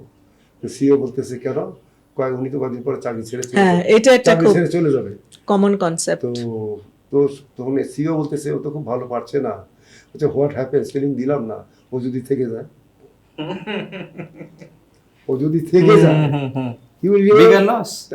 big loss for the company, কারণ ও তো আবার কন্ট্রিবিউট করছে না। হ্যাঁ, ভ্যালু অ্যাড করতে পারবে না। আচ্ছা, রাইট। বড় ট্রেনিং দিলে অ্যাট লিস্ট সে চলে গেলেও আপনার সোসাইটিতে কন্ট্রিবিউট করছে, ভ্যালু অ্যাড করছে, আপনার কোম্পানির সুনাম নিয়ে যাচ্ছে আলটিমেটলি। যে আমরা যতক্ষণ মাল্টিন্যাশনালস কথা বললাম, আমরা কিন্তু তাদেরই প্রেজ করছি কোম্পানিগুলোকে। হ্যাঁ, সো মানুষ কিন্তু grateful, most of the people grateful থাকে, তাই না? আমি যদি কারো কাছ থেকে কিছু শিখি, আর এক্সেপশনাল দুই একজন হয়তো গ্রেটফুল না। আর আমি যেটা বলি, যখন এই কথাটা আমাকে বলেন যে ওরা তো চলে যাবে দুদিন পরে, ট্রেনিং দিয়ে লাভ কি? সো আমি বলি, দেখেন বাংলাদেশের জব মার্কেট এখনো এতটা রিচ না যে একজন চাইলেই খুব হুটহাট জব চেঞ্জ করতে পারে। কিছু মানুষের জন্য হয়তো বা, বাট তাদের সংখ্যা কিন্তু কম, বেশিরভাগই থেকে যাবে। তারা পিওর টেকনিক্যাল লেভেলের যারা আছে তাদের জন্য হয়তো বা কিছুটা ইজিয়ার। আমাদের বাংলাদেশে এখনো এত জব অ্যাভেলেবেল না যে একজন চাইলেই খুব, আর যে যাবার ও আপনি ট্রেনিং না দিলেও যাবে। তাই না, আমরা ভুল করি কি, কজ আর সিমটমকে মিশিয়ে ফেলি। সে চলে যাচ্ছে এই কারণে না, যে কারণটা আমরা বলছি ট্রেনিং দিলে চলে যাচ্ছে না, সে চলে যাচ্ছে আমার খারাপ ব্যবহারের কারণে, আমার খারাপ বেতনের কারণে। একটা এমপ্লয়ি কি চায়, আমি সবসময় যেটা দেখি ব্যাড কালচারের কারণে দুটো সবচেয়ে বড়, একটা ইন্টারনাল কাস্টমার, একটা এক্সটার্নাল কাস্টমার। ইন্টারনাল কাস্টমারটা হলো এমপ্লয়িজ, আর এক্সটার্নাল হলো কাস্টমার টু কাস্টমারই। আমরা যেটা করি অর্গানাইজেশন পয়েন্ট অফ ভিউ থেকে, ওই কাস্টমারকেও কখনো কখনো স্মরণ করি, আর ইন্টারনাল গুলো কোনো পাত্তাই দিই না। তো এইটা যদি অবস্থা হয়, তাহলে কি হলো, আমি যদি এই মানুষটাকে হ্যাপি করতে না পারি, তার ইমোশনাল হ্যাপিনেস, তার ফিজিক্যাল হ্যাপিনেস, মানে টাকা পয়সা জনিত যেসব জিনিসগুলো পায়, ফিজিক্যাল প্রভিশন এবং ইমোশনাল প্রভিশনগুলো যদি ঠিক মতো না দেওয়া হয়, তাহলে কিন্তু সে মন থেকে ওইভাবে পারফর্ম করবে না। তাকে তখন যতই ট্রেনিং দেই না কেন, চাকরি সেটা কিন্তু সে যাবে না। আমরা ভুল জিনিসের সাথে রিলেট করে একটা জায়গায়, একটা গুড বস বা গুড কালচার, অনেক কালচার থেকে যায়, একটু বেতন বেশি হলেও যায় না, তাই না? That is the ultimate reality. Very good. আমাদের ট্রেনিং এর শেখা লেখা, ট্রেনিং এর ইভলভ কিভাবে হচ্ছে, আপনারা হিউজলি এক্সপেরিয়েন্স, কোয়ালিটি কনসার্ন, আপনারা কোয়ালিটি ছাড়া তো আসলে কোনো কিছু সাস্টেইন করে না actually in the long run. আমরা বড় বড় গাড়ি খুঁজি, যে গাড়িগুলো শক অ্যাবজর্বিং ক্যাপাসিটি, প্রাডো পাজেরো কেন খুঁজি? বিকজ এটা আসলে শক অ্যাবজর্ব করতে পারে, আমাকে স্বস্তি দিবে, আমাকে ডিফিকাল্ট সিচুয়েশন আমাকে কমফোর্ট দিবে। এবার আমি আসি, ট্রেনিং অর্গানাইজেশন ট্রেনারদের হায়ার করে কেন? To create the organization more capable, bottom লাইনটাকে আমি এনরিচ করার জন্য। এখন এই সেগমেন্টটা আমি আলোচনা করতে চাই। আপনারাও ট্রেনিং নিয়েছেন, নিচ্ছেন, আগামীতেও নেবেন, তখনকার ট্রেনারের কোয়ালিটি, এখনকার ট্রেনারের কোয়ালিটি, ট্রেনার হওয়ার জন্য কি ধরনের কোয়ালিটি, কোয়ালিফিকেশনস এবং আসলে কি যোগ্যতা থাকা দরকার, যেহেতু আমরা এটা সেলফ গাইডেড, আমাদের কোনো রেগুলেটর নাই। সো এই জায়গাটাতে এই যে একটা অনেকেই বলে এখন তো ট্রেনার হওয়া সবচেয়ে সহজ, যার কোনো কিছু নাই সে ট্রেনার হয়ে যেতে এটা পারে। কেন এত বাজেভাবে আসতেছে এটা দেখার বিষয় ভূমিকা, বক্তব্য আপনারা কিভাবে দেখছেন এই টোটাল ব্যাপারটাকে? Trainer as a profession, how cheap, how easy, how tough, how difficult? একটু বলি জায়গাটাতে, মানে সেটা হলো যে sorry again I am coming back to the organization. সেটা হলো যে আমরা যখন আগের কথা বলছি তখন কিন্তু বেসিক্যালি আমরা মাল্টিন্যাশনালের পার্টটা নিয়ে কথা বলছি। বাংলাদেশ ওই সময় ওইভাবে ছিল না। বাংলাদেশে যখন আমরা এই ট্রেনিং নিয়ে এখন কথা বলছি, এটার কিন্তু পারসেপশনটা from trainee's point of view সব ক্ষেত্রে কিন্তু একটা জায়গায় তারা কমন, তারা মনে করে this is a fun place, this is a place where I can go and have some break. এখানে তো ব্রেক দেয় না, ওখানে গেলে একটা দিন একটু আনন্দে কাটবে। এখানে আসলে সিনসিয়ারলি তারা যেটা সিক করে, সাম কাইন্ড অফ ফান তারা সিক করে। এটা কিন্তু একটা সাবস্টিটিউশন হচ্ছে, বিকজ তাকে তো আমি কোনো রিলিফ দিচ্ছি না। সেই রিলিফটা he is seeking here in the training room where he need to be very very serious. The seriousness বাদ দিয়ে সে কিন্তু is looking for something else. The ট্রেনারও অনেক ক্ষেত্রে তাদের ইনএফিসিয়েন্সি বলিস, তাদের কাভার করার জন্যে দে গো ফর মানে এই this kind of fun activities and all. তাতে কী হচ্ছে, আমার কোনো আপত্তি নাই তাতে, কিন্তু সেটা করতে যে মূল জিনিসটা যদি আলোচনাই না আসে, প্র্যাকটিসে না আসে, তাহলে কিন্তু খুব খারাপ খবর। আরেকটা জিনিস যেটা আমার 3 দিন আগের অভিজ্ঞতার থেকে আমি বললাম, যে ইয়েতে গেলাম, সেখানে মানে মনে হচ্ছে যে বৃষ্টির মতো প্রশ্ন আসতেছে, বিকজ তারা এত ডিফিকাল্ট মনে করছে প্রশ্নগুলো সলভ করতে পারছে না, তাদের মাথা কাজ করছে না। তো প্রত্যেকটা প্রশ্ন শোনার সাথে সাথে আমি আনসারগুলো দিয়েছি 2 থেকে 3টা ডাইমেনশনে। যে এটার প্রথম মানেটা হলো, বললো যে এই কাস্টমার এত চেষ্টা করলাম কিন্তু রাজি হচ্ছে না, বলে এটা দেন ওইটা দেন, বলে স্যার আমি এখন কী করবো, কথার কথা। তাহলে কী করবা, কিছু করা লাগবে না। কেন? বলবো তো তোমার কাস্টমার না, তুমি যাকে কাস্টমার মনে করছো he is not a customer. এত ইনসিস্টেন্স, এত কিছু বলার পরও রাজি, তুমি এতটা ঠেকে গেলা কেন? তুমি তো মার্কেটে পুরোটা দেখো নি। বিকজ তারে বহুদিন ধরে চিনো, ওই বলে FNF customer, friends and family customer, যারা চিনি তার কাছে বারবার যাই। তো এগুলা করলে তো হবে না, তোমাকে you have to look for your business somewhere else. এটাকেই ধরে আঁকড়ে আসো কি জন্য? ও তো বলে দিচ্ছে বারবার হি ইজ নট ইন্টারেস্টেড। তো এটা একটা, তো যে প্রশ্নই তারা করলো আমাকে, যতগুলো প্রশ্ন, আমি সাথে সাথে প্রত্যেকটা প্রশ্ন উত্তর দিয়েছি, এবং তারা নিজেরা সেশনের শেষে তারা বললো আমরা যতগুলো প্রশ্ন করি সবগুলো রাইট আনসার আমরা সাথে সাথে পেয়ে গেছি। এই যে সাথে সাথে রাইট আনসার পাওয়ার যে একটা এক্সপেকটেশন ট্রেনিদের, সেটা যদি মিট করতে না পারে কেউ, এটা তো প্র্যাকটিক্যাল অভিজ্ঞতা থেকে আসবে, এটা কিন্তু এমনি এমনি আসবে না। Unless you have gone through the motion you can't give answer to that. তো সেইটা যেহেতু আমার ওই পথে চলা, আমি ওই পথে চলাই পথিক, সুতরাং আমি তো জানি ওইটা, সুতরাং আমার ঝুলির মধ্যে ওইটা আছে। I can just pick it out and give them, this is the answer, this is the answer, this is the answer, and they are so happy. So that should be the way. You must have the answer with you. But ওদের কাছে জটিল, কিন্তু তোমার কাছে জটিল না। Answer যদি না থাকে, মানে ইজ ইট রং, আমি অনেক কিছু নাও জানতে পারি, আমি যদি অন্যভাবে বলি না, সেটা আনসারটা থাকবে না, ঠিক আছে, কিন্তু সেটা মানে ব্যাখ্যাটা কিন্তু প্রশ্নটাকে কিন্তু ব্যাখ্যা করতে হবে। উত্তরটা মানে ব্যাখ্যা তো না হোক, কিন্তু প্রশ্নটা কিন্তু properly you have to get it from the questioner. আমি কি প্রশ্ন করতে, আই মাইট নট নো, অনেক কিছু নাও জানতে পারি। এদের framing of question may not be kind of thing that you are looking for.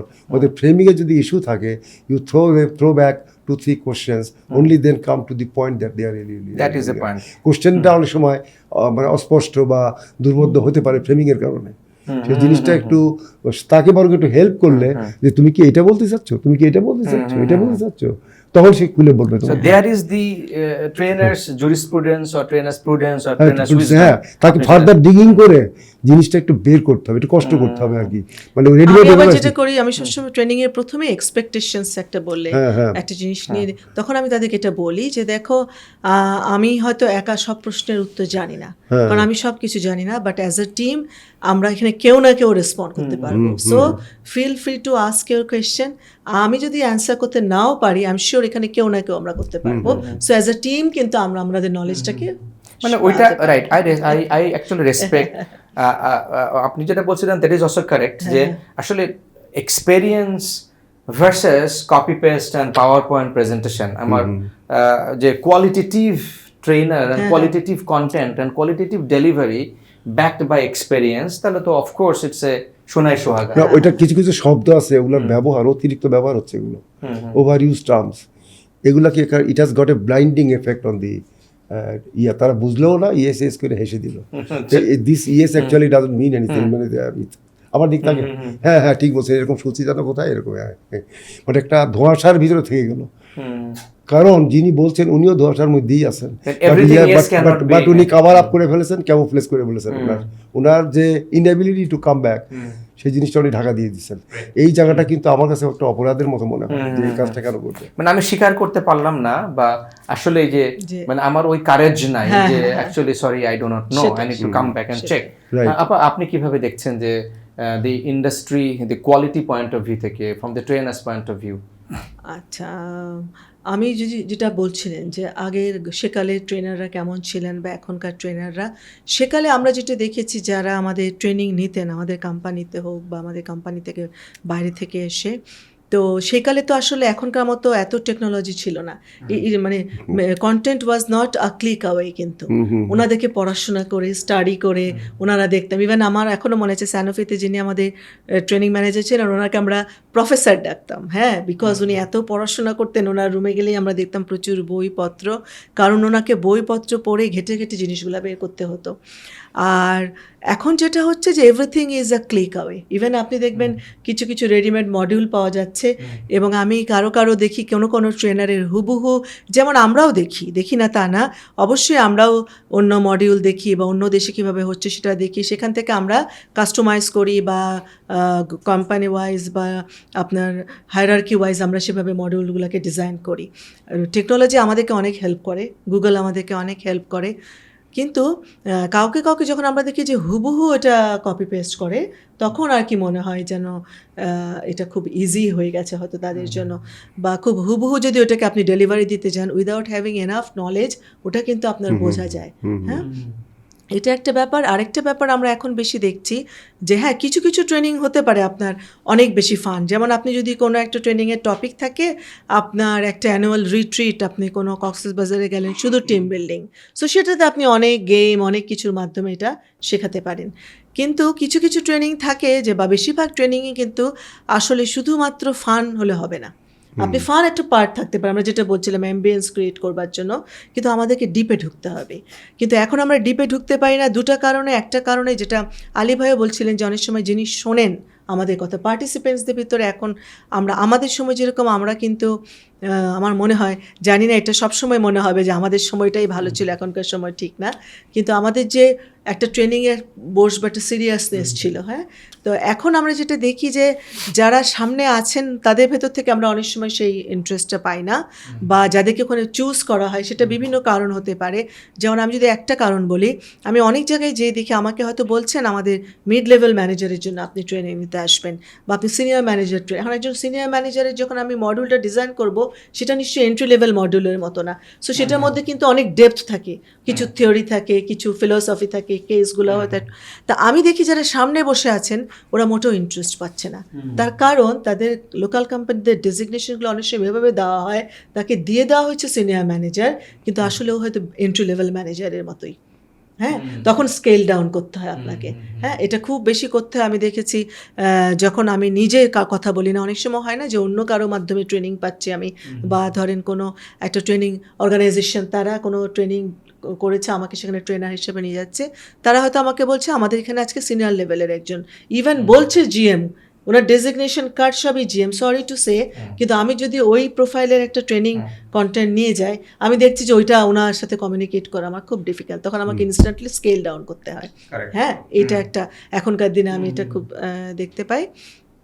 তো এরকম আর কি। আর যেটা আপনি বলছেন, যে আপনি একটু আগে বলছিলেন, এটা অবশ্য অফ ক্যামেরা ছিল, যে এখন ট্রেনার হতে কিছু লাগে না।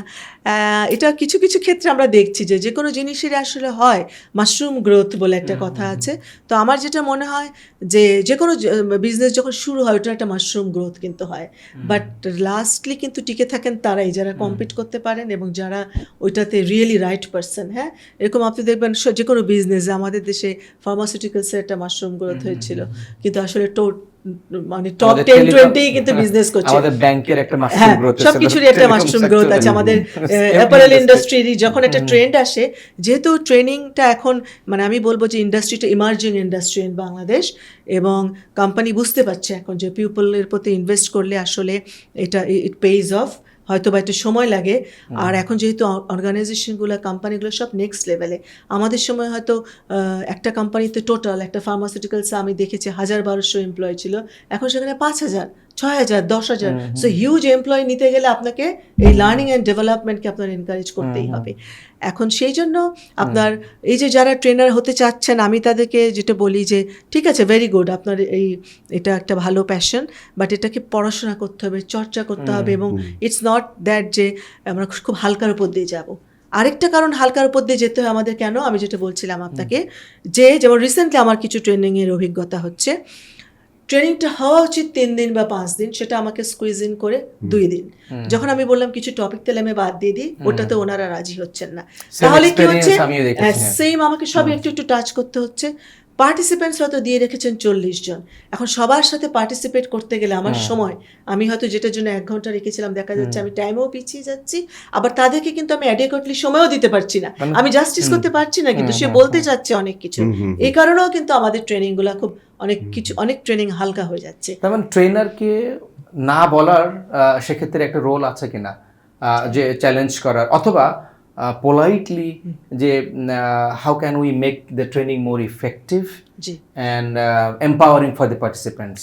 এটা মোস্ট অফ দ্য ক্ষেত্রে যেটা হয়, অবশ্যই সুযোগ আছে, কিন্তু যেটা হয় আসলে ট্রেনারকে আমরা এখনো ওই রেসপেক্টটা কিন্তু আমরা করি না, আমরা অর্গানাইজেশন, আমরা কিন্তু ওনার কাছে জানতে চাই না যে একটা সেশনসে আসলে কতজন বসা উচিত। আচ্ছা, আমি আপনার কাছে এটা নিয়ে ফিরে আসবো। এই ব্যাপারে আপনার এক্সপেরিয়েন্স? আমার অভিজ্ঞতা হলো যে এখানে ট্রেনার যদি আসতে পারে ভালো, সবচেয়ে ভালো। Trainer at least should have some idea or experience যে অ্যাবাউট দি পিপল যাদেরকে সে ট্রেনিং দিতে যাচ্ছে, তাদের নিডটা বোঝার জন্য। একটু যদি তাদের যে দায়িত্বপ্রাপ্ত যে বিশেষ করে ফাংশনাল হেড যে আছে তাকে দরকার। It's not only about talking to the HR. এবং আমি কিন্তু তাই বসতে চাই ফাংশনাল হেডদের সাথে most of the time, but most of the time কিন্তু আমরা ফাংশনাল হেডকে পাই, দেখা যাচ্ছে ট্রেনিং ম্যানেজারই আমাকে বলছে তার পারসেপশনটা কি, তার ইস্যুস বা কনসার্নটা কি। এবং অনেক ক্ষেত্রে দেখা যাবে এমন সব কথা বলছে, শুনলে আপনার মানে কি বলবো, চোখ ছানা বড়া হয়ে যাবে। কি বলছে যে এই জিনিসটা সবাই ফিল করছে, কিন্তু কেউ বলার সাহস পাচ্ছে না। ওই মানে বিড়ালের গলায় ঘন্টা বাঁধতে পারছে না, কিন্তু issues R there very strong, যে কারণে সে আটকে আছে। যে কথাটা সে বলতেই পারছে না, বলাই হয়নি। এটা তো কোনো প্রেমের আলাপ না, এটা তো বিজনেসের কথা বলবে, কিন্তু রাইট পার্সনে যে বলতে পারছে না, এটা একটা ইস্যু।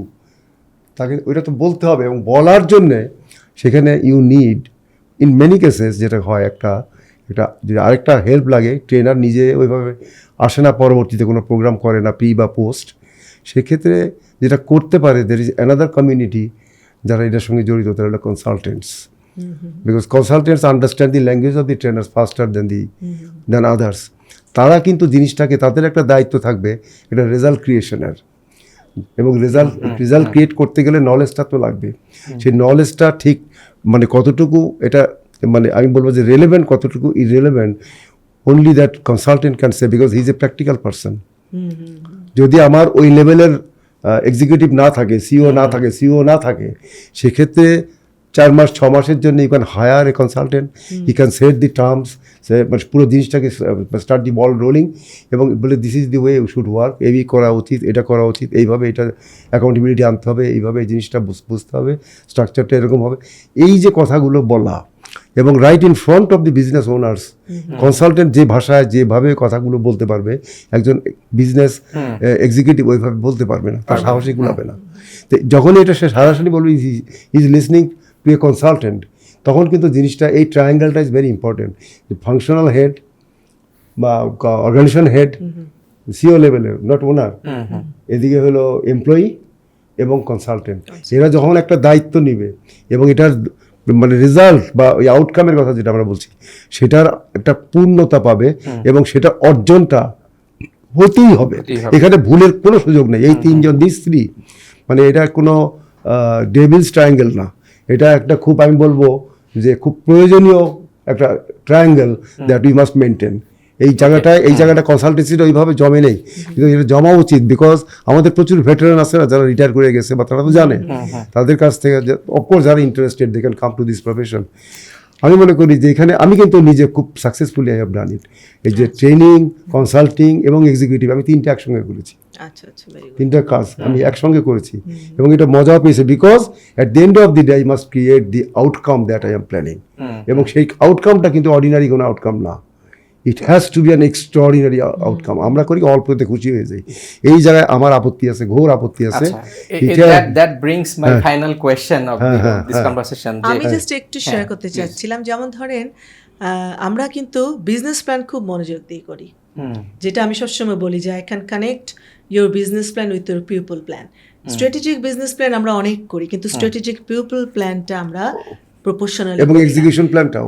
এবং তাহলে আমি যদি বিজনেস প্ল্যান করলাম আমি নেক্সট ইয়ার এত% গ্রো, তারপরে বছর এত% গ্রো, 5 ইয়ার্স পর আমি এই লেভেলে যাব, এটা নিয়ে যাবে কারা? আমার পিপল। কিন্তু পিপল প্ল্যান করি না, পিপল প্ল্যানের সাথে কিন্তু আপনার পিপল ডেভেলপমেন্ট প্ল্যানটাও জড়িত। সো এটা যদি আমরা সমান তালে করতে না পারি তাহলে আমরা আগাবো। হ্যাঁ, সেটাই। তো এইটা আমি মনে করি যে এখানে আমাদের অনেক, ওটা করলেই কিন্তু দেখবেন আপনার একটা স্ট্র্যাটেজিক ট্রেনিং প্ল্যানও হয়ে যাবে। সে আপনি একটা ট্রেনিং এন্ট্রি লেভেলকে আপনি কি দিলেন, এরপরও মিড লেভেল উঠলো কি ট্রেনিংগুলো দেবেন, সিনিয়র লেভেলে। আমি তো সবসময় বলি, আমি যেসব জায়গায় যাই যেখানে আমার সুযোগ হয় সিইও বা সিনিয়র লেভেলের ওনাদের সাথে কথা বলতে, আমি বলি যে এই যে আজকে আপনি বিদেশ থেকে ম্যানেজার নিয়ে আসছেন, আপনাকে অনেক স্যালারি দিতে হচ্ছে, এই টাকাটা যদি আপনি এন্ট্রি লেভেল থেকে ডিজাইন ওয়েতে আপনার টিম মেম্বার বা আপনার এমপ্লয়ীদের উপর ইনভেস্ট করেন এবং তাদেরকে একটু কম একটা পিরিয়ডিক্যালি একটা ক্যালেন্ডার তৈরি করে ট্রেনিং করান, মিড লেভেল ম্যানেজারের অভাব আপনার হবে না। আপনার তখন home grown mid level manager পাবেন এবং তারা অনেক বেশি ওন করবে আপনার অর্গানাইজেশনকে। এক্সেলেন্ট। সো ট্রেনিং হতে হবে ultimately aligned with the organization's strategic business vision. Obviously. So only then it would be impactful and effective and result oriented. তো রেজাল্টের সাথে কানেক্টেড হলো যে আমি যেটা আচ্ছা এটাকে তো বললাম, আমি যেটা বললাম যে বিদেশি শুনছি না বারবার, রাইট? ওকে, এই বিদেশি জিনিসটা আচ্ছা একটা কবিতা আছে না, মানে বিদেশের কুকুর ধরি স্বদেশের ঠাকুর ফেলিয়া। আমরা আসলে এই স্বদেশের ঠাকুর অনেক জায়গায় ফেলে দিচ্ছি এবং this is more about our perception. আমাদের পারসেপশন ইয়েটা এতটা স্ট্রং, আমাদের বায়াসটা এতটা স্ট্রং, এটা হয় কি আমাদের একটা it creates A lot of blind কি বলো blind spot in us. As a result আমরা একটা ঘোরের মধ্যে আছি, ঘোর থেকে বেরোতে পারছি না। প্র্যাকটিক্যালি বাংলাদেশে তো প্রচুর ভালো ভালো এক্সিকিউটিভ বলি, ট্রেনার বলি, তারা তো আছে, দে ক্যান কন্ট্রিবিউট। আর তাদের যদি কোনো গ্যাপ থেকেও থাকে, গিভ দেম অ্যান অপরচুনিটি, দেশপ্রেমের জন্য হলেও তো করা উচিত, যে তারা তাদেরকে একটু গড়ে নেওয়ার দায়িত্ব তো আমাদের। না, এন্ট্রি লেভেলে তো আপনি ভালো ভালো ছেলে পেলে নিচ্ছেন, তাহলে কেন ওরা মিড লেভেলে লিডারশিপ করতে পারছে না? কারণ আমরা ওদেরকে ডেভেলপ করি নাই। হ্যাঁ, এই ডেভেলপ তো আমাদেরকে করতে হবে। আর আমি যদি ডেভেলপ করি, এটা তো আমার নিজের লোকজন থেকে গেল আমার এখানে। আর তখন কিন্তু আমি কিন্তু ঠিকই খরচ করছি। তখন আমি কি করছি, যখন আমি দেখছি আমার মিড লেভেলে, কিন্তু আমরা দেখি বাংলাদেশে আপনি এখন মোস্ট অফ দ্য কোম্পানিতে যে দেখবেন মিড লেভেলে লিডারশিপ ক্রাইসিস। তার কারণ আপনি ওকে এন্ট্রি লেভেল থেকে ওই লিডারশিপের ট্রেনিংগুলো দেনই নাই। হ্যাঁ, আমাদের ওই টেক্সটগুলো আমরা নিচ্ছি কিন্তু কনটেক্সটগুলো নিচ্ছি না। বাইরে থেকে যেগুলো ইম্পোর্ট করে নিয়ে আসছি, getting a lot of text, ওটা তো ইন্টারনেটই আছে, ওটার দরকার আছে। I must get it contextualized, otherwise I will not get any outcome. True. So that brings my final question of this conversation is, very challenging. I hope আপনারা এটাকে নেবেন positively, যে আমরা সব জায়গায় দেখি এথিক্স অ্যান্ড ইন্টিগ্রিটির অভাব ওভারঅল ইন আর সোসাইটি। এই মানে values, authenticity, genuinity, what is your comment on this industry যেখানে আমরা কাজ করছি? This is a gem of a question that you have asked. আপনি Lady, you বলেন, are first. এটা আপনি বলেন আগে। বলবো, আচ্ছা। লেটস বি সাম আচ্ছা। Authentic and genuine, Okay. যতটুকু সম্ভব। ওকে, আমার লাস্ট ট্রেনিং যেটা আমি দিলাম, সর্বাঙ্গে ব্যথা ওষুধ দিব কথা। লাস্ট ট্রেনিং যেটা আমি আমরা দিলাম, কি ব্যতিক্রম? না, না, লাস্ট আমরা ট্রেনিং একদমই ব্যতিক্রম নই। আমি লাস্ট ট্রেনিং যেটা দিয়ে আসলাম স্ট্র্যাটেজিক সেলস ম্যানেজমেন্টে, সেখানে একটা স্লাইড ছিল। সেই স্লাইডে পারসুয়েশনের যে ডেফিনেশনটা অ্যারিস্টটলের, সেটা আমি ওখানে দেখিয়েছিলাম। সবার প্রথমে যে জিনিসটা যেটা আছে সেটা হলো ethos. Ethos logos and pathos. Ethos, logos and pathos আরও আছে, টেলোস আছে, আবার কেরোস আছে। তো যেটা হয়েছে, ইথোসের ভিতরে দুটো জিনিস আছে, আমরা একটা নিয়েছি আর একটা নেইনি। এথিক্সটা আমরা নিয়েছি, এথিক্সটা কিন্তু ওই যে নান্দনিকতা, যেটাকে আমরা কি বলি, এটাকে নান্দনিক যেটা, সেটাকে কি ইংলিশে কি বলি আমরা? Aesthetics? Aesthetics, হ্যাঁ। এস্থেটিক্স এবং এথিক্স দুটো মিলে হলো ইথোস। আচ্ছা। কারণ যে শহরে বাস করি আমরা, এই শহরের কিন্তু আমরা শহরের মানুষের যদি বলি সবাই একদম চরিত্র একদম ফুলের মতো পবিত্র, এভাবে বললে তো হবে না। না। মানে জিনিসটা হলো এথিক্সটা কিন্তু এখন হয়ে গেছে কি, সারা দুনিয়া এখন ট্রান্সপারেন্ট লোক খুঁজছে, ট্রান্সপারেন্ট সিস্টেম খোঁজে, ট্রান্সপারেন্ট সেলার খোঁজে। যার কাছে সেল করতে যাচ্ছি সে আগে বলে আপনার পরিচয় দেন, মানে আমার চরিত্রটা জানতে চায়, জি, জি, identity। তার মানে আমার ইথোসটা জানতে চায়, আমার কার্যক্রম, আমার ট্রানজাকশন, এই সম্পর্কে একটা ধারণা পেতে চায়। তো এটা কিন্তু basically is looking for my ethics, যেটাকে আমি ইথোস নামে দিলাম। আর যখন আমি এটা খুব সুন্দরভাবে দেই, একটা মানে ভালো নান্দনিক হইতে আমি দেই, এথিক্স মানে একটু এস্থেটিক্যালি দেই, ওইটার কিন্তু ফিলিং অন্যরকম। তো এস্থেটিক্স এবং এথিক্স দুটো মিলেই হলো ইথোস। আচ্ছা। ঠিক আছে, আমরা কি করি, এটা যে আরো দুটো পার্ট আছে, একটা আছে লগোস এবং Pathos। প্যাথোস। আমরা বাংলাদেশে যে গ্রামেগঞ্জে 40 রকমের ওষুধ দিয়ে তৈরি ক্যানভাসেলা সেল করে না, তো তারা they go for the pathos first, মানে অ্যাপিলটাতে চলে গেছে।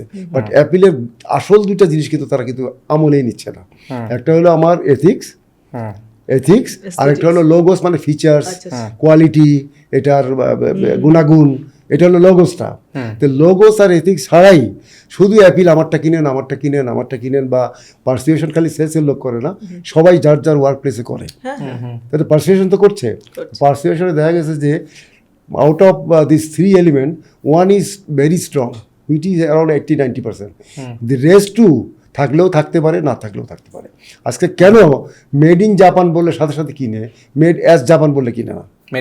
মেড ইন মানে ওভারঅল জাপান, ওভারঅল জাপান। আমার নিজের ব্যক্তিগত অভিজ্ঞতা থেকে বলবো, জাপানে আমি 2বার গিয়েছি, যে আসলে ওরা কেন মেড ইন, মানে তারা জাপানটা, হোয়াট ইজ জাপান, জাপানে যারা মেড ইন জাপান বললে আর জিজ্ঞাসা করো না কোন কোম্পানি।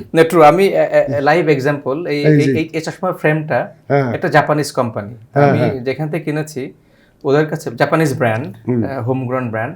তো ওই বাইরের একটা শপ থেকে, তো ওখানে অনেকগুলো চশমাও আছে ওই জাপানিজে, কিন্তু অন্য দেশে তৈরি। But I asked them, do you have made in, মানে Japanese company and also made in Japan? So ওরা আমাকে এটা দেখালো।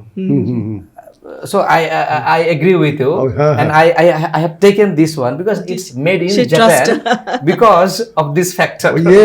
Yes. আরেকটা হলো যে টেলোস মানে পারপাস, টেলোস মানে পারপাস, আর হলো কেরোস মানে টাইম ফ্রেম। পারসুয়েশন যখন আমি করব, একটা ছেলে একটা মেয়েকে ভালোবাসে, সে এখন বিয়ের প্রস্তাব দিবে, কাকে দিবে? মেয়ের বাবার কাছে দিবে। এখন বাবার কাছে বাবার মুড টুড যদি ভালো থাকে তাহলে পরে হ্যাঁ বলবে, আর যদি মুড খারাপ থাকে তো নিবে না। তো এটা হলো কখন বলবে, এটা নির্ভর করে কোন সময়টা সে, একটা ভালো সময় সে ভালো থাকবে, মানে গুড মুডে থাকবে, তখন যে একদিন বলবে যে আমি এরকম করতে চাই। কিন্তু তার যদি একটা হলো ঘড়ির কাঁটা, আর একটা হলো টাইম ফ্রেমের হিসাব, যে এই 1 মাসের ভিতরে করতে হবে, বা এই 2 মাসের ভিতরে করতে হবে, বা এই 5 দিনের মধ্যে করতে হবে, এটা টাইম ফ্রেম। এটা হলো কেরোস হলো গড আর কি, গ্রিক গড, যে connects between the dead and the living, Messenger, say Messenger, এবং তার মাথার পিছনে চুল নাই, তার নিচে জুতা পরা আছে, আচ্ছা। এখানে সে ফ্লাই করতে পারে, এবং সময় মতো না করলে কি হবে, সে দৌড় দিয়ে পালাবে, উড়ে চলে যাবে। তো তার পিছনে চুল নাই, এই হলো if you are not acting on time, তাহলে পিছনে হাত দিয়ে ধরতে গেলেও তাকে ধরা যাবে না, কারণ পিছনে চুল নাই, ধরবে কেমন? এটা তো ওকে, মজার। সো আপনার কাছে জাস্ট পাঁচটা এলিমেন্টের মনে রাখতে হবে, যে পাঁচটা এলিমেন্ট আছে, logos, pathos, telos, telos and kairos. Kairos. Keros, so একদম শেষ প্রান্তে চলে এসেছি। সো আপনি এটা কিভাবে দেখেন যে ethics and integrity from the trainer and the industry point of view? আচ্ছা, এথিক্স এবং ইন্টিগ্রিটি ফ্রম দ্য ট্রেনার যদি বলেন, আপনি যেটা বলছিলেন যে সমাজের সব জায়গাতে যেহেতু আমাদের এখন ইন্টিগ্রিটিটা কোয়েশ্চেন, সো আমাদের ট্রেনারদের মধ্যেও আছে কিন্তু আমরা অনেক, যেটা বলছিলাম যে অনেকেই এত বেশি কপি অ্যান্ড পেস্টে চলে গেছি, বা অনেকেই টপিক থেকে অনেক দূরে সরে যে বেশি পুরো ট্রেনিংটাই মনে করছে একটা ফান। তার কিছু কারণও আছে হয়তো বা, কারণ আপনি দেখেন যারা এখানে, আমি মনে করি অ্যাজ আ ট্রেনার আমি যে টপিকটা নিয়ে ট্রেনিং নিতে যাব, আমার চেষ্টা থাকবে ওটা নিয়ে কিছু ভ্যালু অ্যাড করা, কিছু যেন টেক অ্যাওয়ে মেসেজ হিসেবে আমি তাদের ব্রেনে রেজিস্টার করাতে পারি। কারণ আমি সবসময় বলি আমার ট্রেনিংয়ে যে আপনাদেরকে স্লাইডস ওনারা চাইলে দেয়, বাট আমি কোনো হ্যান্ড আউটস দিই না। আমি বলি আমি আপনার মেন্টাল প্রেজেন্সটা চাই, কারণ আপনি যাতে থিংস যাতে আপনার ব্রেনে রেজিস্টার্ড হয়, এবং ওটাই কিন্তু আপনি প্র্যাকটিস করবেন। আপনি কখনো এটা দেখবেন না, কখনো আমরা কিন্তু হ্যান্ড আউটস দেখার সময় নাই অ্যাডাল্ট লার্নিংয়ে, এবং যদি কখনো আপনার দরকারও হয়, everything is a click away.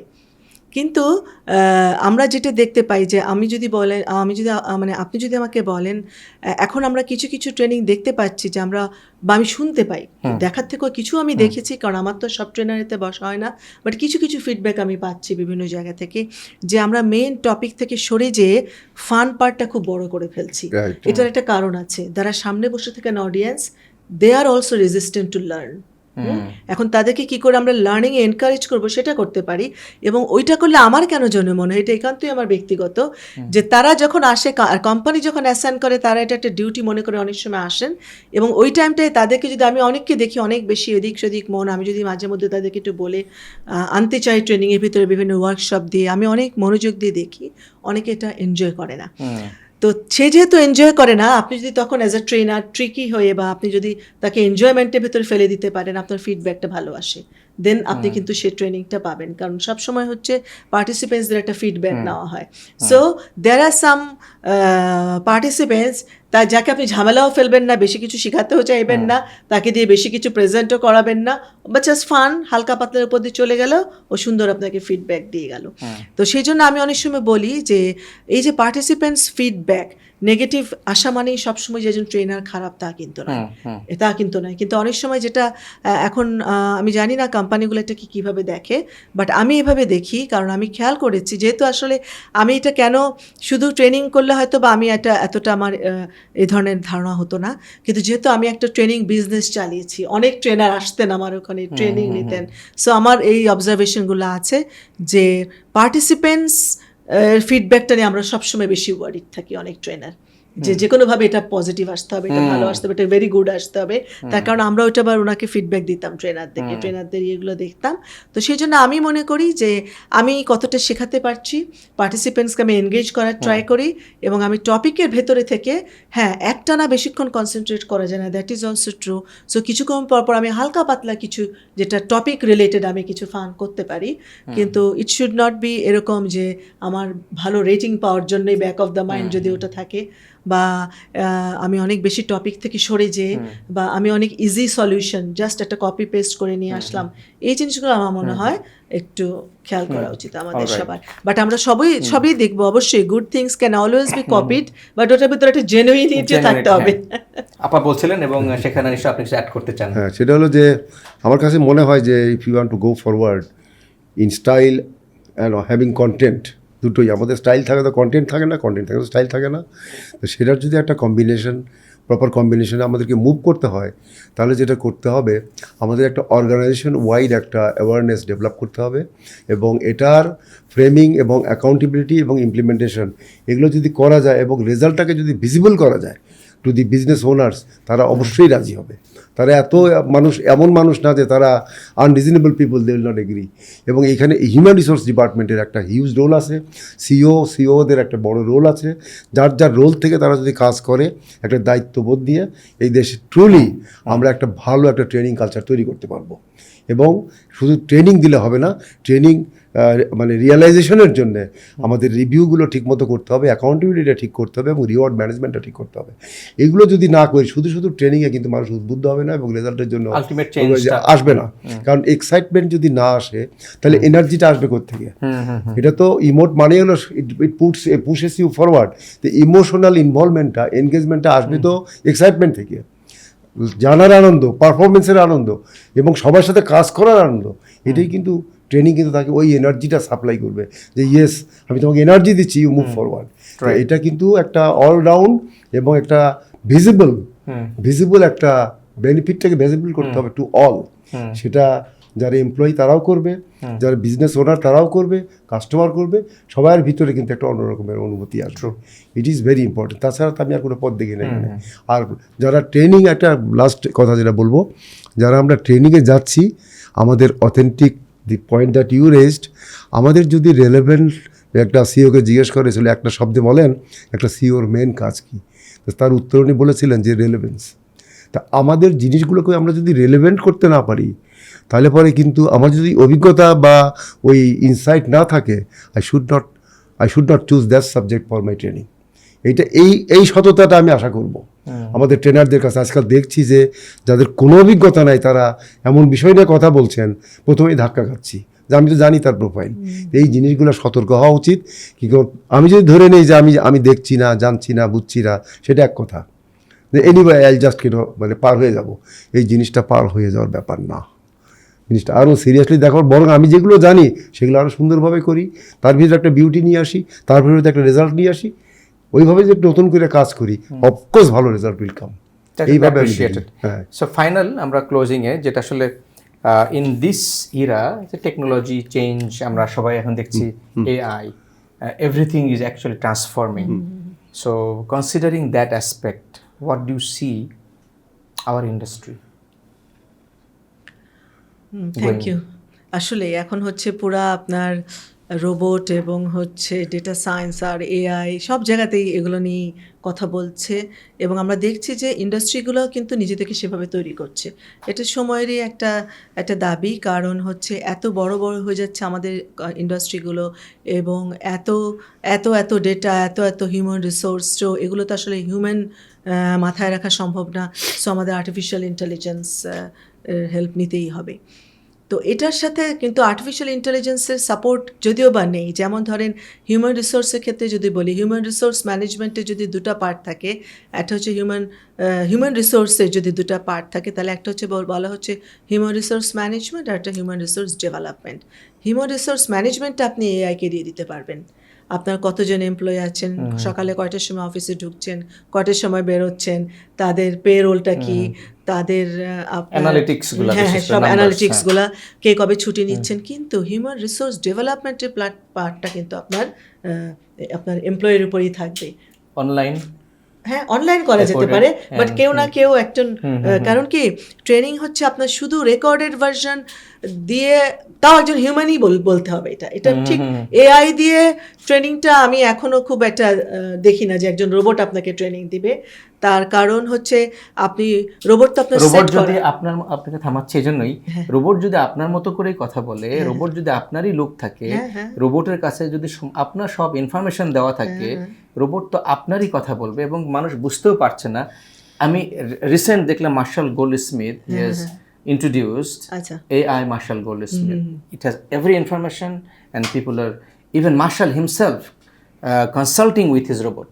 So আপনি যদি দেখেন যে this is, so অনেক হয়তো বুঝবেও না, is it real হুমায়রা আপা or is it না, সেটা সম্ভব আপনার যদি রুটিন কাজ হয়, রুটিন ট্রেনিং আমি বলছি। কিন্তু ধরেন ট্রেনিং আমাদের যেটা হয়, এমন সব প্রশ্ন আসে পার্টিসিপেন্টস থেকে, সেটা আপনার রোবট কি করে ইয়ে করবে?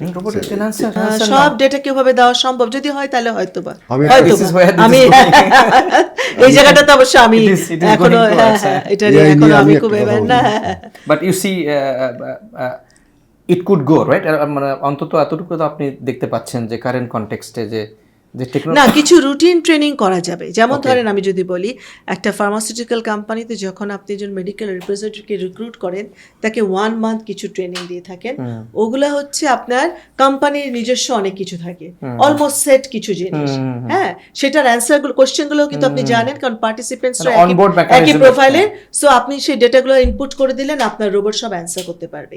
কিন্তু আমরা যে ধরনের ট্রেনিংগুলো করি একটা নতুন ইন্ডাস্ট্রি নতুন একটা টপিক নিয়ে, তখন আমি সেটা বলছিলাম যে হয়তো সেরকম দিন আসতেও পারে, ওকে তখন আমাদের কি আর হবে, আমরা কাজ পাবো না, এটাই হবে আমাদের তখন পেশা চেঞ্জ আমার করতে যেটা মনে হবে। হয় যে এটা আমি ভুক্তভোগী, তো আমি সেই ভুক্তভোগী মানে আমার অভিজ্ঞতা থেকে আমি বলছি, don't take it otherwise. Please. হ্যাঁ, সেটা হলো এটাকে আমি বলি টেক টাচ ক্রাইসিস। টেক টাচটা হলো হিউম্যান। টাচ আচ্ছা টেক আমি যেটা I have seen in Japan, সেখানে রোবট কিন্তু কাজ করেই যাচ্ছে, বিকজ টার্গেটেড প্রোডাকশন হচ্ছে, সব কিছু ঠিকঠাক মতো হচ্ছে, মেশিনের মতো আর কি।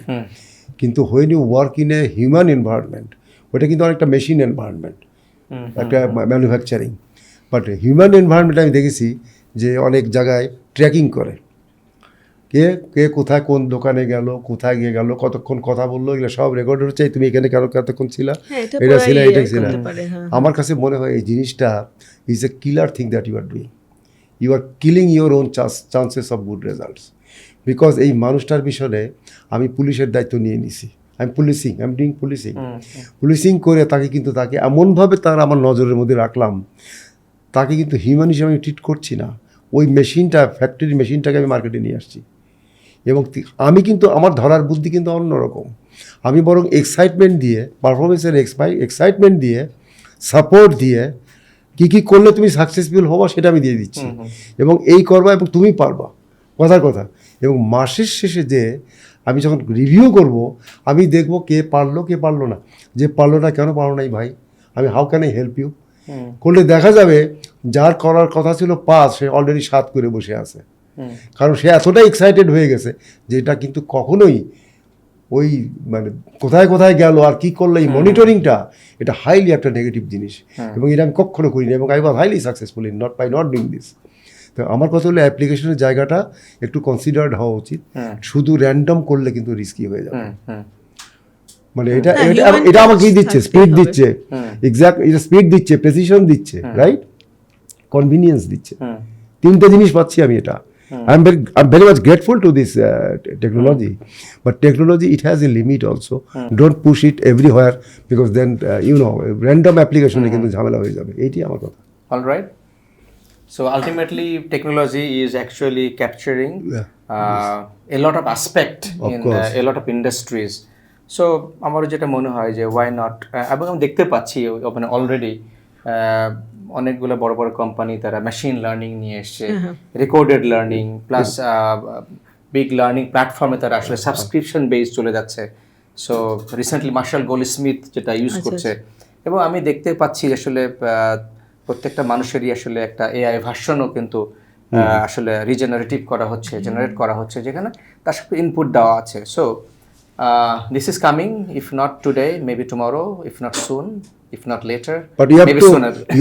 you have to have this human element very strong, right, definitely, because that is the ultimate, don't forget that one is the means, another is the correct end. So let us not touch আসলে কোনোদিনও যাবে না, the টাচটা লাগবেই টাচটা লাগবে, human touch লাগবে, human emotion and touch, these two is very very এটার একটা combination বলি আমি।